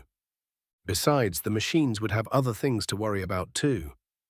Overhead, Bo-Katan, a mercenary Vale had somehow persuaded to switch sides, flew on her rocket pack. She and teams consisting of the best soldiers in the Liberation Force would head into the capital ahead of the main force. They would hunt down the proton cannons and try to neutralize the shield protecting the city. A door opened to the left of the Jedi, disgorging a squad of B-1S. The group of cannon fodder lasted for a couple of seconds before the general shattered them against a nearby wall with a telekinetic push. "Follow me," he ordered to the first group of clones who repelled into the city. The battle for Lesu had just begun. =RK=. Bo-Katan flew over the city with a smile on her face. Ever since the proton cannons in Lesu opened fire, she and the hunter teams received up-to-date information from one of the cruisers in orbit. They knew where every one of the weapons that fired was. She flew 100 meters above the ground, heading to her first target. She passed around the side of a tall skyscraper and saw her prey. A pair of cannons were covering the sky over both directions of a long boulevard. Cries headed to the ground and sent a heavy missile at one of the mobile weapon which was pointing her way. The ponderous cannon tried to acquire her, but it wasn't designed to deal with such an agile target. An organic or better programmed droid might have fired anyway, in hope that it would take her out. But the robot controlling the artillery piece hesitated while waiting for targeting solution. It would wait forever, because moments later the missile smashed through the light armor, protecting the proton cannon just under its barrel. The warhead detonated within the self-propelled weapon and blew it up rather spectacularly. Bo flew over few squads of B-1S, which were carrying out sentry duty for the arty pieces, and strafed them, shooting with her blaster pistols. Before the fragile robots could manage something better than a couple of stray shots, which never came close to endangering the Mandalorian woman, she was upon them. Thanks to years of training and her armor's built-in targeting system, her fire was deadly accurate. Only a single lucky machine remained in her wake. A pair of super battle droids, leading 2 squads of their light brethren, were guarding the second proton cannon. There, Kryze didn't bother using her blasters. Instead, she sent 4 rockets from her wrist-mounted launcher. Those dumb munitions flew straight where she aimed them and obliterated the droids in flashes of light and fire. Before heading to her next target, Bo-Katan threw a thermal detonator at the remaining cannon. Her parting gift turned the weapon into another piece of scrap, blocking the boulevard. $RK, holding camp codename Helos. Southern Hemisphere, Ryloth. Cody was examining through a binocular a large clearing in the jungle. It was a circle, 5 kilometers in diameter. 200 meters from the surrounding trees, there was a fence made of barbed wire. Towers on which were stuck searchlights, various cheap sensors and repeating blasters were erected on the perimeter of the camp. On a 300-meter intervals, half their weapons were pointing in. In one corner, the commander could see a makeshift spaceport on which a squadron of vultures were standing in their walker configuration. The reason for that was the pair of transports which were stranded on the landing pads. Those craft were undoubtedly there to lift loads of enslaved locals. They were obviously unwilling to brave the gauntlet of the Republic Navy in orbit. Cody, who was accompanied by the few combat-ready survivors of Ghost Company, was in charge of liberating that particular camp. There were supposed to be at least 50,000 Twi'lek cramped in it. He prayed to whoever or whatever was listening that this operation would turn out better than his last. Not that it could get much worse. The commander cringed at that thought. He was leading a whole regiment of his Sky Corps, and there were tens of thousands of locals that could die if he criffed up. It actually could go much worse. He glanced left and right at his few surviving friends from Ghost. Cody had full command authority on this mission, as well as generous ROEs. Do anything you have to achieve the objective. He could work with that. The usually stoic clone grimaced. Until the landing of Ryloth, he had believed that General Kenobi knew what he was doing. That was the reason he hadn't protested when the Jedi had ordered them in without heavy weapons. That particular delusion lasted until they struck the Clankers' outer lines. It was the first time Cody truly felt that the Jedi were amateurs in the art of warfare. Very talented ones where Kenobi and Skywalker were concerned, but amateurs nonetheless. An experienced officer would have known that attacking an entrenched position with light weaponry only was a suicide. It was a miracle that Kenobi managed to lead them to victory. Ghost had at least succeeded in achieving their objective. Skywalker's men were not so fortunate. General Vale had to call in an orbital strike on their position to salvage something of that debacle. To make matters worse, Crate Company, who went after their objective loaded for rancor, managed to fulfill their part of the overall mission with only light casualties. It was a painful example, showing the difference between the Jedi generals and Vale. Cody only hoped that General Kenobi had learned his lesson and won't waste his brothers' lives again. All units, this is General Vale. Execute Trinity. Now, I repeat. General Vale's orders sounded over the commander's comm. Cody ended his musing and turned his head towards his XO. You heard the man growl, "Fire for effect on all marked targets." "Right away, sir." A barrage of missiles descended upon the camp. Guard towers were shattered, the few patrolling tanks were each blown to pieces scattered over few hundred meters, and special munitions blew lanes through confirmed and suspected minefields. On the other side of the clearing, the spaceport was turned into firestorm after 30 missiles struck the vultures, transports and fuel tanks. Yet more explosions sounded when the CIS motor park, containing the rest of their armor, was hit too. In the same time, smoke grenades detonated, obscuring the clearing between the jungle and the fence. Moments later, Cody's leading platoons charged the enemy lines, which were thrown into disarray. Nearly 70 kilometers from the camp, LAATs of all types lit up their engines and rose from their camouflaged positions. They were bringing in CAS, the regiment's armor elements, as well as additional medics that would be sorely needed.